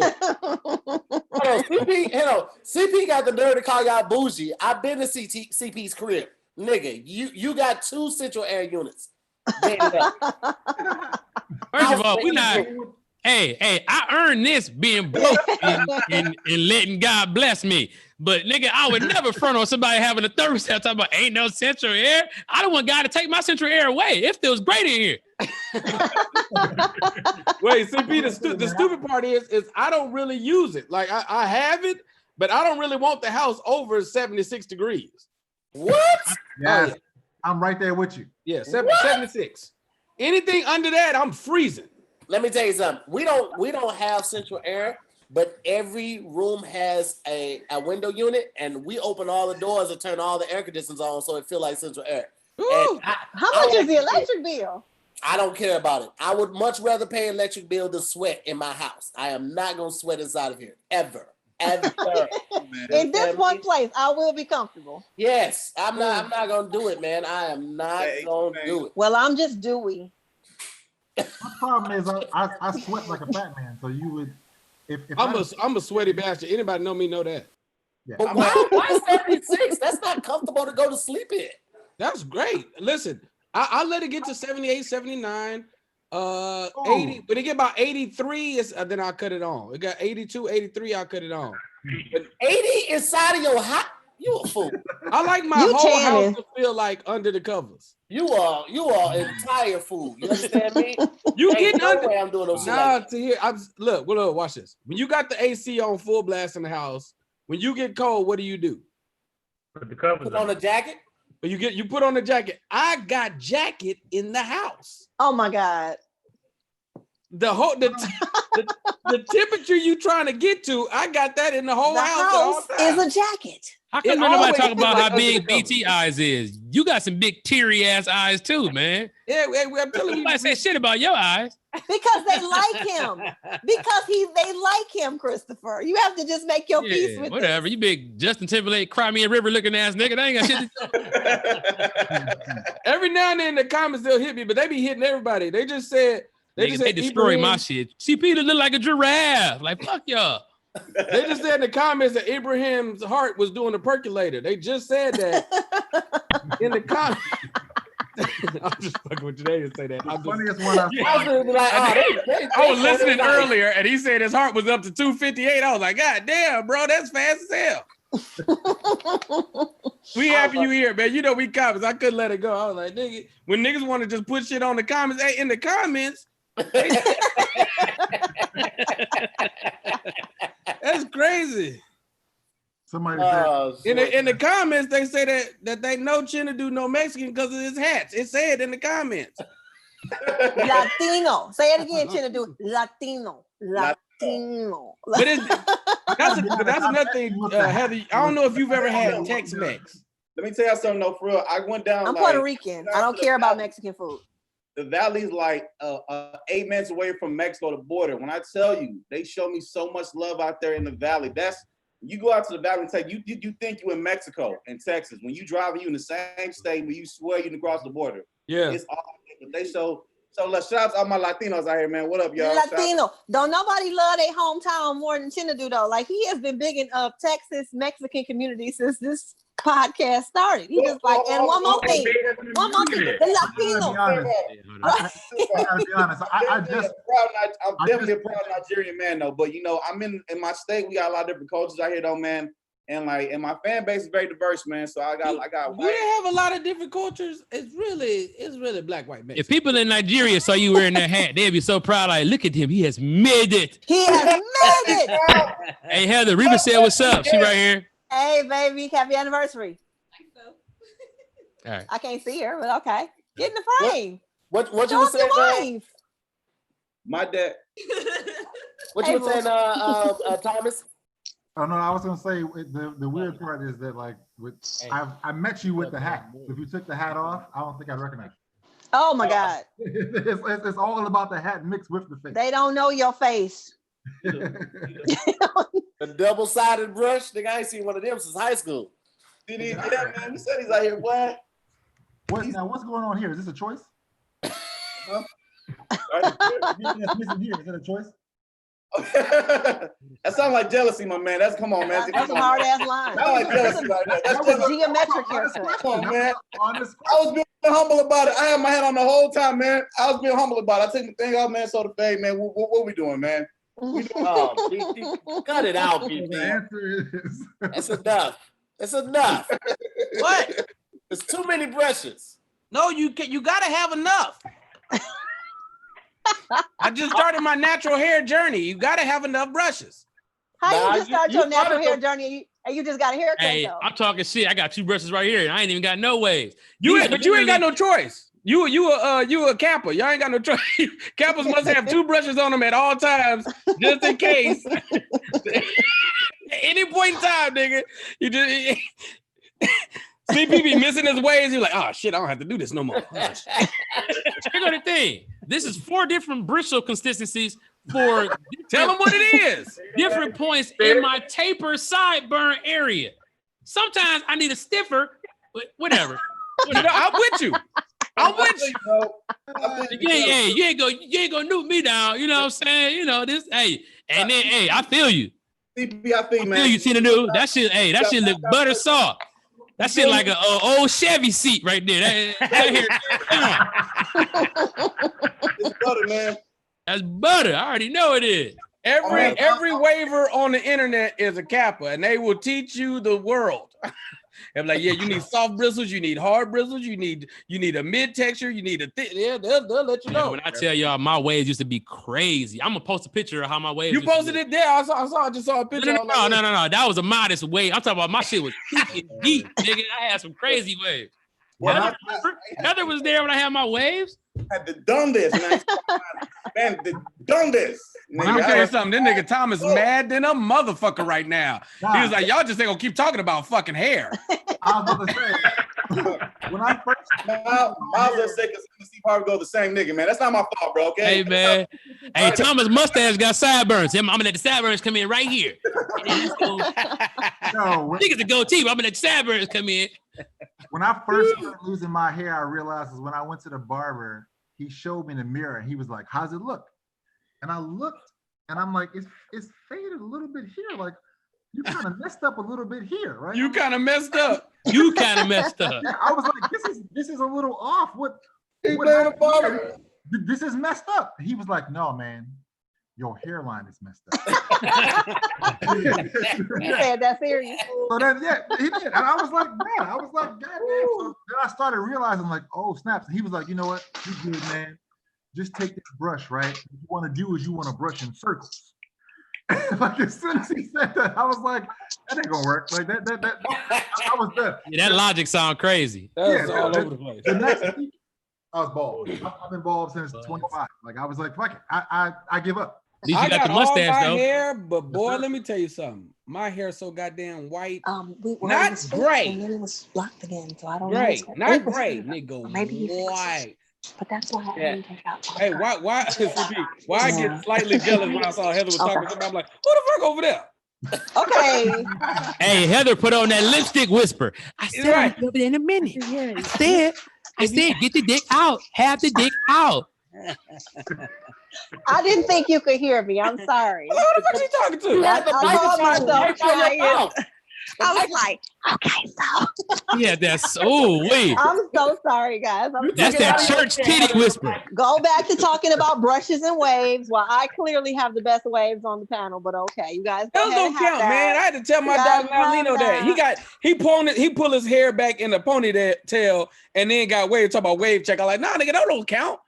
You ain't even. Why not? Why not? No, nigga, all waves go forward. You got waves going backward. That's some other shit. Y'all getting seasick. Hey, I know a nigga, an old new. I know an old new got the backwards waves, but ain't no ponytail. That nigga shit slick as hell. Yeah, I went to college with a dude that brushed his hair backwards with the wave pattern too. Yeah, absolutely. That's some old James DeBarge waves right there. Them to the back ones. That's them pink oil moisturizer. Boy. Yep. Pink oil moisturizer. That's some old school do-rag waves. The wave cap. That homemade. That wave maker. Yeah. Wait a second, Ibrahim. Are you in Jersey now? Or are you in New York? No, Jersey. Okay, because I was like, you got a real house. You got a home, brother. You ain't gonna see no shit like that in New York unless you upstate New York, unless you Buffalo. You got recessed lighting and real ceiling. Yeah. Hey, Jersey. Nigga got pillars in the house. Oh, this nigga got a home. He got pillars. Oh yeah. High rise ceiling, little arch. Got the arches. He living good.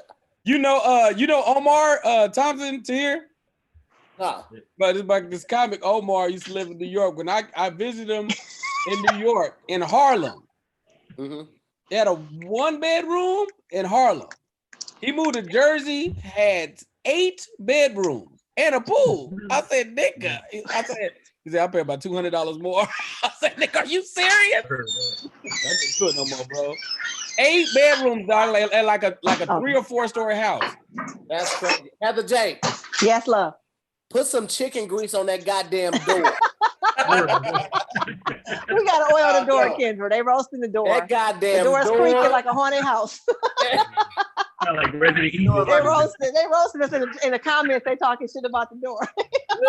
Is that your hair? Looking like a goddamn polar bear. Yeah, like Jerry Jones. That's the truth, dog.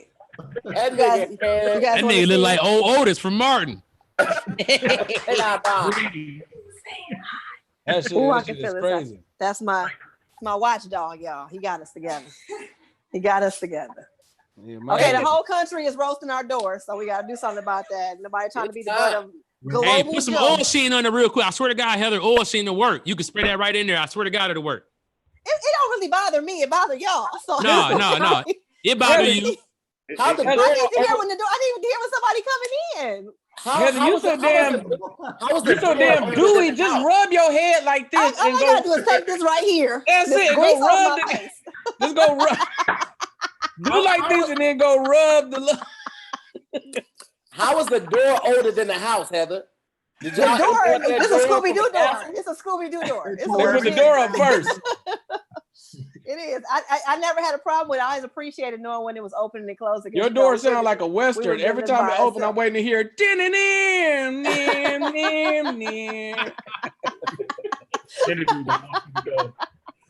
Hey, to spin it. Hey, somebody in the comments said, "Why that dog so stiff?" That dog dead. That dog been dead. That dog died when that door got put in. Why they call a nigga dog stiff? Nigga, that's hilarious. See, stay out the comments. We are not looking in the comments. You're the only one looking in the comments. The comments are where all the memes. I'm so self-conscious. I be looking in the comments. I be looking at my cash out like, yeah, I ain't doing shit. They not fucking with me tonight. They just dogging me, my dog, the door. Y'all better put something in that cash app while y'all talking all this shit. Somebody literally just said zoink school.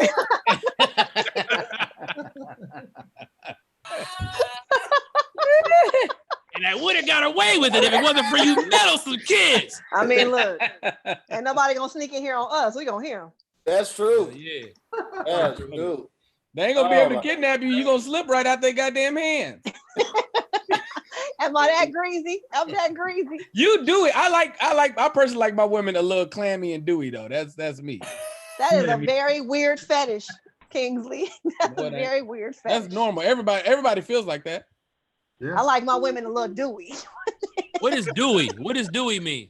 You know, like Sweaty. like when your girl first get out the shower when she ain't put on all the shit yet, and she just like borderline in between air dry, like just dewy, like when they first wake up in the morning, or like when a woman first wake up in the morning. That's two different things. In the summer, we call it greasy. That's what we call it. Yeah, just dewy, just non-dry. You know what I like? I ain't gonna hold you up. Even since I was a kid, I used to like those girls who had that little bit of like fuzz on like their arm and like they ass a little bit. You be like, you know what I'm saying? Like, man, look at this little fuzzy peach booty ass bitch. You know what I'm saying? So we talking about fetishes now? What you got? What you got, Heb? What you got? I'm not, I can't do what you guys do. I'll get labeled. So whatever. Y'all don't know. Y'all don't know. Can I tell them, Heather? Listen. Heather like light skinned nigga. I'm gonna just say that. Oh, cool. Is that what BT, you don't stand a chance, brother. She thinks that's not true. That they've been telling that lie on me for a lot of years. That's all the Detroit comedians know. We all was black motherfuckers. She was like, anyway, it'd be a light-skinned nigga in the club, have to be like, so how are you tonight? I don't have a complexion. I like pretty. You want to do a have nothing to do with it. I like pretty. Let me tell you who don't believe you. Nigga the Kappa in the room. That nigga don't believe you at all. He's like, six of my homeboys tried to holler at you. You wasn't fucking with nobody. No. Are you saying the Kappas are all pretty? Because they're not. I'm not saying. Oh, damn, Heather. Oh no. They're not pretty. But pretty? Here go the thing, though. Here go the thing. My cousin's a Kappa. He's pretty. What? So you give your cousin some pussy. You, Heather. Okay, like, Kingsley, you always go too far. You always go too far, Kingsley. Just reel it back in. Bring it back. Okay. All right. What would you say, Anthony? Here. What justifies pretty for you? What is it, like the eyes, or like a strong chin? What is pretty for you? All of that. I just like it when he's well put together. I just like look at that man and go, oh, he's pretty. Did you see the shirt? Man. Okay, I did see the shirt. You took 10 points off of the shirt immediately. Tom Holland is pretty. Andrew Garfield was pretty. Okay. Lightest of the light. Yeah, Heather mean. Heather's so mean. Unless you're a pretty light-skinned nigga, that she be like, you're so funny. I do comedy. I like drinks. I get a bad rap for that. They have been hard on me for 10 years. That's a 10-year-old joke. Heather, understand. Heather was the only sister in a big-ass Detroit group of nigga comedians. She was the only girl. So we used to fuck with her so crazy, talk shit about her. She had a big-ass booty. We used to always talk shit about her booty. Like, hey. Oh, CP, you saying if you look through I wasn't fucking none of what? them. She wasn't. A lot of niggas, they was trying. I've been married since they knew me. You know what I'm saying? Go ahead. What'd you say? You saying if we look through a bunch of pictures of her ex-boyfriend, it'd be like that scene in No, Heather's selfish. She don't show ex-boyfriends. She only show a bunch of big booty pictures of her, and it'd be like a cutout right here. She'd be like, why would it be selfish? Why does that make me selfish? If you look through a cutout of my ex-boyfriends, it would look like the Bobby DeBarge story on TV One. No, it would look like the auditions for that movie. That's what it would look like. DeBarge's greatest hits. CP, let me let you know how I know you ain't lying. When she first moved here, first of all, like I met her, and then I like almost you'll catch Heather walking away, you'll accidentally almost holler at her, be like, hey, oh shit, that's Heather, right? All this goddamn luxurious hair. Hey, oh. Yeah, all you see is hair and ass. It's turn around, you hair and ass, comedian ass. Fucking Heather. And when I tell you every Detroit comic, when people would inquire about Heather, they'd be like, nigga, she ain't gonna go, bro. They'd be like,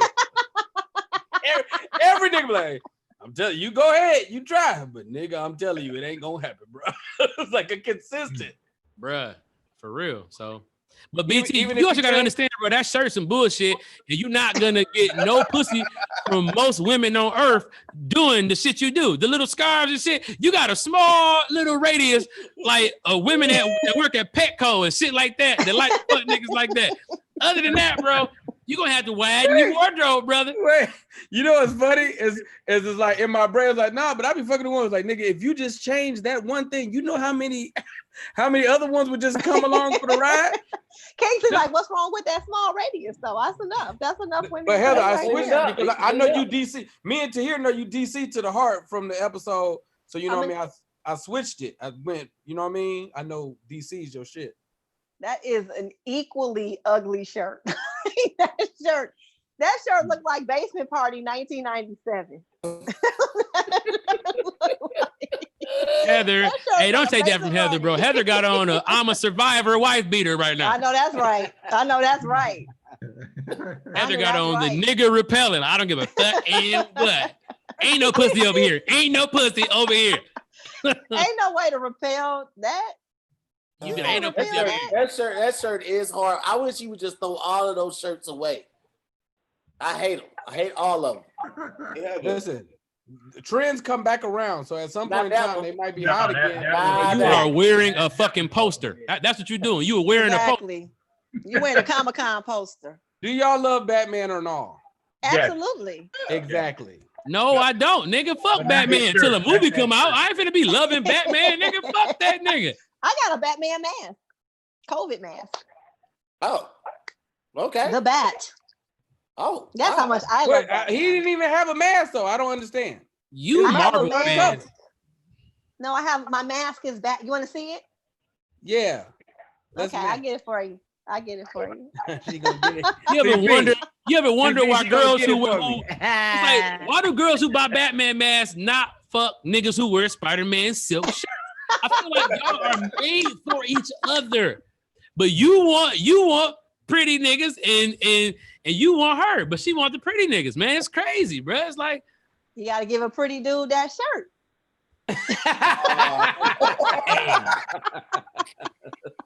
Damn.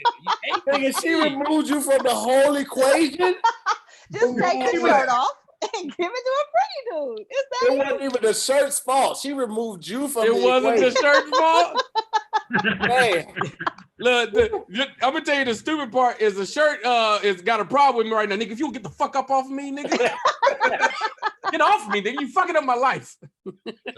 Get out of me. Get out of me. Get out of me.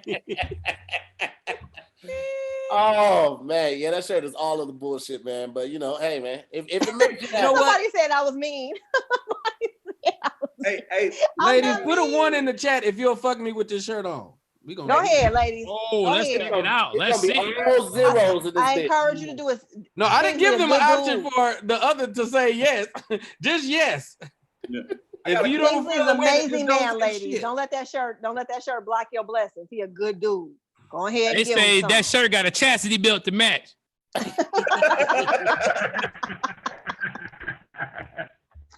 Wait, Heather, I got a question. There they go. I see the ones. That's you, nigga. Chinedu, you got a question for me? You trying to say something to me? What's the question? I know a lot of female comedians out here too who get hit on by other comedians, and the thing is, what they tell me, the general consensus is most comedians are musty, out of shape, and unattractive. Would you feel that's true? No. Most comedians are broken, not funny. That's the turn off for me. Okay. I think that's probably who was hitting on her, was the musty one. No. I wasn't getting the musty one. No. I wasn't getting. Not you. I'm saying whoever. Oh, that yeah. No. That is probably getting musty. You know the worst thing in the world for a girl comedian, because it's not that we don't see y'all and don't think y'all cute or don't want to mess with you. The worst thing in the world is when we see a comedian, he go on stage and he eat it. It's like watching him trip and fall on his face. It's just like, he ugly. That set was trash. Oh my God. And that happens a lot out here. Hey, look, hold on. That's how I was the first night I met Heather. I was like, oh shit. She's like, okay, whack nigga. Nice to meet you, sweetheart. Dreams. Listen, no, I didn't. He telling the story about CP ran. CP went off stage and walked straight out the door. I didn't even see him no more. Fuck on, nigga. Where did he go? I had an automatic starter on my car. I bitch was like glue glue, nigga. I was gone. You didn't do good that night, nigga. Okay, so look, this is the story. I met. So look, Heather was rewind, like probably like the hottest like young comedian, like you know what I'm saying, like she was who they were ushering in, all the vets, Kool-Aid, all of them. She was cool with everybody, and so at that time, you know, as a young comedian, it's about stage time. Who can I get cool with to vouch for me so I can get some stage time? Because these niggas is all great. Detroit had only nothing but like greats as our vets. You know what I'm saying? So they wasn't trying to give niggas no break. You got Kool-Aid, you got Howie Bell, you got Mike Bonner, you got Foolish, you got Shiny D, Coco. It was stupid. So Heather had their ear. So you had to get to Heather. She was the little gatekeeper for the new niggas, right? So, you know, I never forget the fit I had on. First of all, I'm a noob. I had on a all-black polo, red horse, some 7 jeans that I got tailored, and some Gucci loafers with the gold buckle with the soft butter leather. Nigga, I was that nigga, first of all. Wait, no Spider-Man or Batman? Hell no, nigga. All right, keep going. So I get up, right? It's a 96-year-old lady's birthday party. I have the footage. I just got to find it. I have it on the hard drive. Oh, that's sad. A 96-year-old lady's birthday party. They brought this cake out, and I'm like, I know damn well they didn't put 96 candles. It looked like a fucking candlelight visual or a forest fire. So when I saw the candles, I was like, yo, wait, how old is she? And everybody was like, she 96. And I was like, God damn, that's a death day cake. And it ain't no birthday cake. Then it got a little quieter, right? Then I was like, what her old ass shit? Somebody mentioned she ain't facing the wrong way. Everybody was like, oh my God. I was like, she over there trying to eat one rib. Took her 2 hours. Like, nigga, by the time I was done, bro, somebody in the back was like, oh, hell no. And then I looked over to the comedians and they was just like, fam, like, what kind of nigga is you? Okay, he's missing a component. He's missing a part of the story, though. When he came and introduced himself to me, he introduced himself to me like I was about to meet the next Barack Obama. Like, he sat down like, are you Heather? My name is CP. I'm a real nigga. I'm the shit. I'm finna take this whole game over. You gonna be glad you knew me in about 10 minutes. Just wait till I get off. You're gonna be so glad that I did this with us right now. Damn. Or whatever. And I was just looking like, okay. And then when that happened, I was like, oh, damn. Yeah, I was like, cloo. I hopped in my shit. Was but like, wait, here's another part of the story. The next time I saw him, I didn't see him for a while after that. The next time I saw Christopher Powell, he had his own show and it was a room full of people. And they was like, CP. And next thing you know, he was the most popular comedian in the city. And it was just like, that's the same dude that was talking at the look at that groove. Now I'm over here like, hey, can I get up? Can I get some time? And did I not? I gave Heather all the stage time. Niggas like, man, God, hey, I'm telling you, niggas loved Heather. Heather, all but see, niggas, she wasn't gonna let nobody holler. So when you saw her, like he said, all you saw was hair and ass. And then you turn around, oh, my bad, it's Heather. Sorry, how you doing, Heather? They either love me or they hate me. Because a lot of them got mad. Because, you know, a lot of times comics will try to do nice stuff for you, but really they trying to smash. So they'll be like, hey, I got a little show. Got a couple hundred. Got a couple hundred. Yes, I got who's taking you on the road? Somebody taking you on the road. I got a weekend. Heather, we gotta share a room though. Yeah. You gotta share a room. I got a weekend. And then when they realized, like, I would do the dirtiest stuff because I already knew what it was, but I was like, I'm gonna get this exposure, dog. I'm about to get this exposure. This $200. I would check into my room and they wouldn't see me till showtime. They'd be like, "Where you been all day?" I was like, "Gone to the mall." You ain't telling nobody, no. Nigga, if you believe that, you believe them girls they be in Dubai by themselves eating a luxurious dinner by themselves, across from themselves. All I know is Heather knows every single famous comedian. We're all in Detroit, just being regular niggas, as fun as we could be, right? She tried to get in my room, true enough. But nigga, then let fucking nigga name a famous ass comedian come to town. Hey, Heb. She'd be like, Chris Rock gone somewhere because you don't know how to. You be like, who the fuck are you? I was a road comic Tucker, for 10 you years. better stop. You be like, I was on the road for 10 years. Tahir, you know what it's like to be on the road.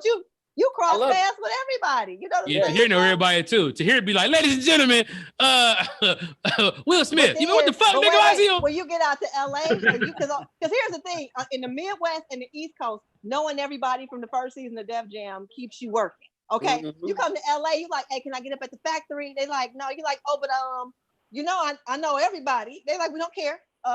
we don't care. Do you know any producers? Exactly. Right. They're like, who's your agent? And it's like, no, but for real, I have literally worked with everybody on your screen. Like every name on your screen I have opened for. And they're like, yeah, we don't really care. Can you walk away? What movies have you been in? Like, I'm right. What movie have you been in? Wait, you mean home movies? Do you mean home movies? Or you mean like movie? Look, I be feeling like I got played. Now that I'm in LA and I understand how it go, and I watch some of these low-level ass comedians come to Detroit and dangle living in LA over us. Yeah. They have us driving them around and being like, I tell you a story. I tell you a story. Yeah, this is about the time that I met Kevin Hart. So we was where was we at? You'd be like, oh my God, nigga, now you look back and all them motherfuckers is fucked up. You'd be like, man, why was I driving this motherfucker around?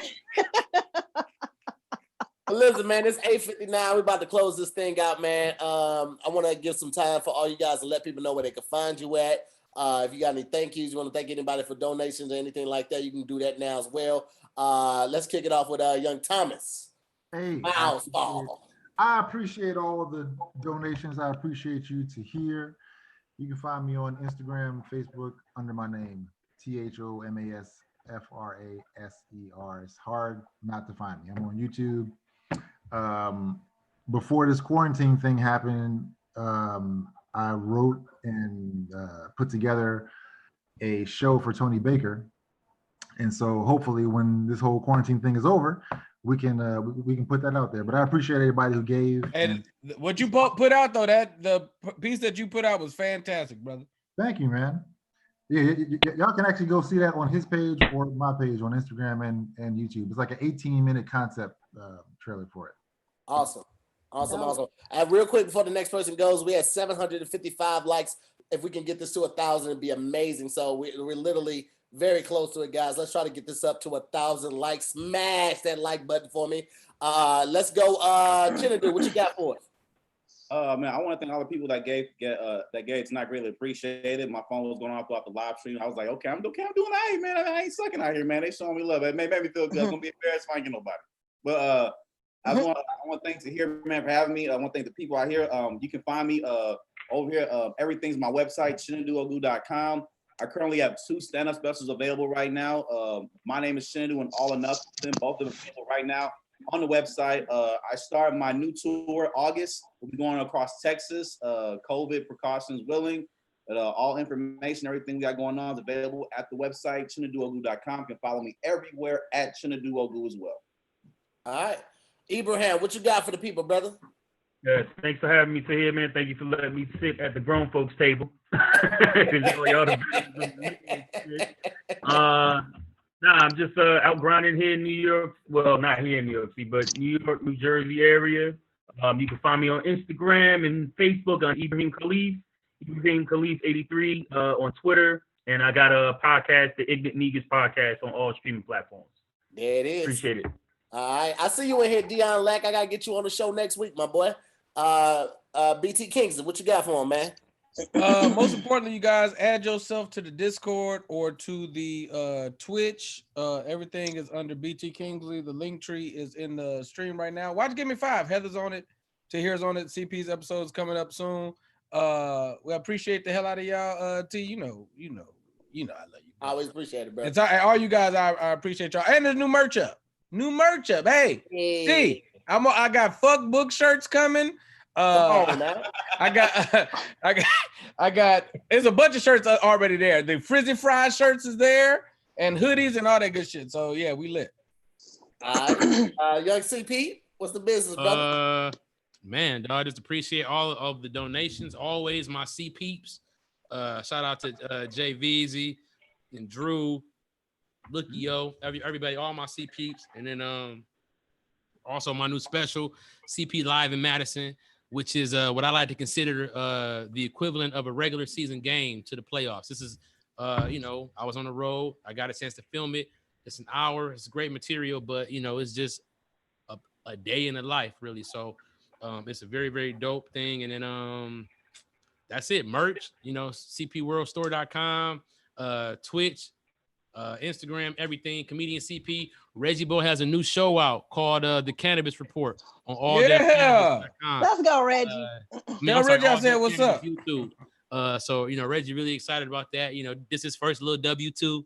You know what I'm saying? So you know, all of that, and that's it, man. I appreciate all of the support, and I'm proud of everybody in this video, man. You know, BT, you just reminded me when you said that I'm on your top 5 episode, one of the top 5 episodes coming up, man. How we all are just in each other's stuff, and you know, BT then came and did a couple of Reggie Bo videos and got killed with Reggie, and yeah, you know, just how we all really are combining, you know, our talents, man. You know, me and Heather before the quarantine, I don't know if you remember, but we talked about a dog ass web series that everything just kind of just went down. But that shit was, I still think about it.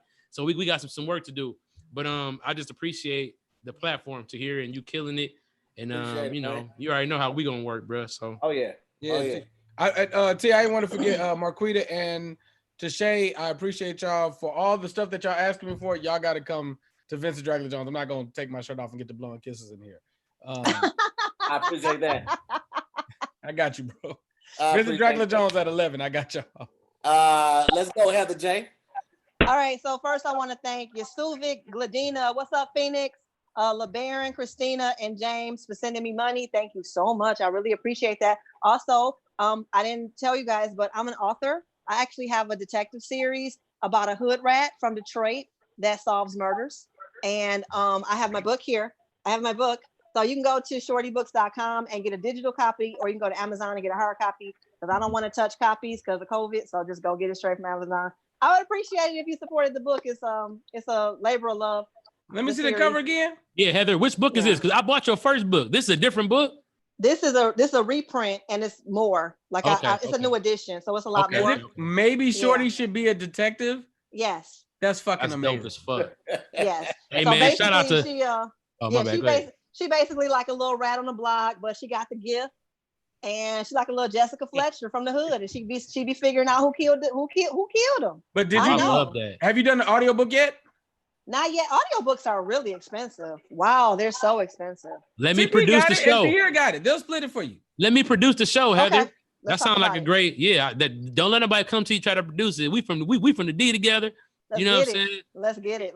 Hey, for sure. And also, shout out to Popcorn World, my boy LeBaron, everybody. Yeah, Popcorn World shows some love. Popcorn World, man, look, I'm gonna send you your goddamn money back. I need more popcorn. The popcorn is ridiculous. You understand me? They got crab leg popcorn. That's on the way. I want in on this popcorn, you guys. Stupid. Amazing. Oh no, CP did a whole video. He showed all the popcorn. Like it oh no, great. I've seen it, but I haven't tasted it, and I want in. Oh yeah, no. What'd you say, Chinedu? I said I gotta try that popcorn too. I just want to just reiterate too, man. One more time, just you want to do what? I want to get lost. Reiterate. You want to reiterate? Reiterate. Gotcha. Reiterate. I want to reiterate to Tahir, man. Thank you so much, man. Because all you guys being here to be on something like this, very much. You have to do something extraordinary to be here. Honestly, this ain't no platform to just be. Hey, I just woke up today and I just chilling at the house though. So it's something I want to thank Tahir for having us here, man. This is an amazing platform, man. To be able to bring in thousands of people, multiple times a week to tune in for 2 hours is no easy feat, man. This is dope. Which I do to all deaf out here in Texas. We watching y'all in Cal and LA. I know y'all be living this stuff, man, but out here in Texas, man, we watching y'all create history, create culture. It's crazy that I know y'all. I ain't gonna lie. I be watching y'all. I be watching doing roast, man. Go hard on everybody. When he came in, I was like, oh man, he finna. Oh man, I should take that. Oh god, man, he finna. But it's oh man. But I mean, it's a pleasure to be here, man. Awesome. I'm super honored that you guys always agree. I want to thank J-Mo, Janine, Jamal, Jeremiah, Caveman, Kevin Howard. Thank y'all so much for the donations, man. And thank you to all my guests. As y'all always know, tahirmore.com, or you can go to my link tree on Instagram. It takes you to all the links for merch and all the shows. Drops another Damn Internet You Scary tomorrow. We got another episode of Wording This Hard Up. It's with a YouTuber, Jesse. Jesse got like 14 million YouTube subscribers, so go meet some new people. And we do Zooming with the Homies Monday through Thursday, 7 p.m. to 9 p.m. Pacific Standard Time. And on Friday, me, Joshy Guns, and Tony Baker do best silent listening party. So we find new albums and we listen to it on our own with you guys. We don't play the music. Everybody has their headphones or put it on mute, and then we rate each track and then the entire album as well. What y'all doing tomorrow? What album y'all doing tomorrow? Oh, well, that's tomorrow's Thursday. So tomorrow is. Oh, got you Friday. I don't know yet. I always find it on Thursday, and I post it on Thursday so they can download and be ready for the show. Now, quick question about that: do you always do major artists, or do you do independent artists, or just whatever? We do it all. We do it all. We've had some of the artists pop up. We had Katori Walker pop up. He's from Pasadena. Dope album. We did Deontay Hitchcock. We did Westside Gun this past Friday. Yeah. So it's all over the place. Because all the pretty niggas that Heather trying to date, they sell mixtapes outside of Arco. Okay. So like, which one? Tune in tomorrow night. Tomorrow we have Melanie Camacho. We have Ryan Davis. We have Joe Torre and Black Ron on tomorrow's show. So it's gonna be that's gonna be a good show. It's gonna be a fantastic show. It's crazy. I got Joe Torre tomorrow, and then we got Guy Torre on Tuesday. So it's gonna be a fantastic time, man. I'm looking forward to you guys. Also, we got next week. We got Shula King stopping by, London Brown, Chase Manhattan, Chris Sneed. It's gonna be fantastic. So keep tuning in, man. Thank y'all so much for the support. Love you, bro. Watch my special. Thank you, Patreon. Samir. Watch my special. So, Watch CP Central. Make it home safe, y'all. Peace. Already.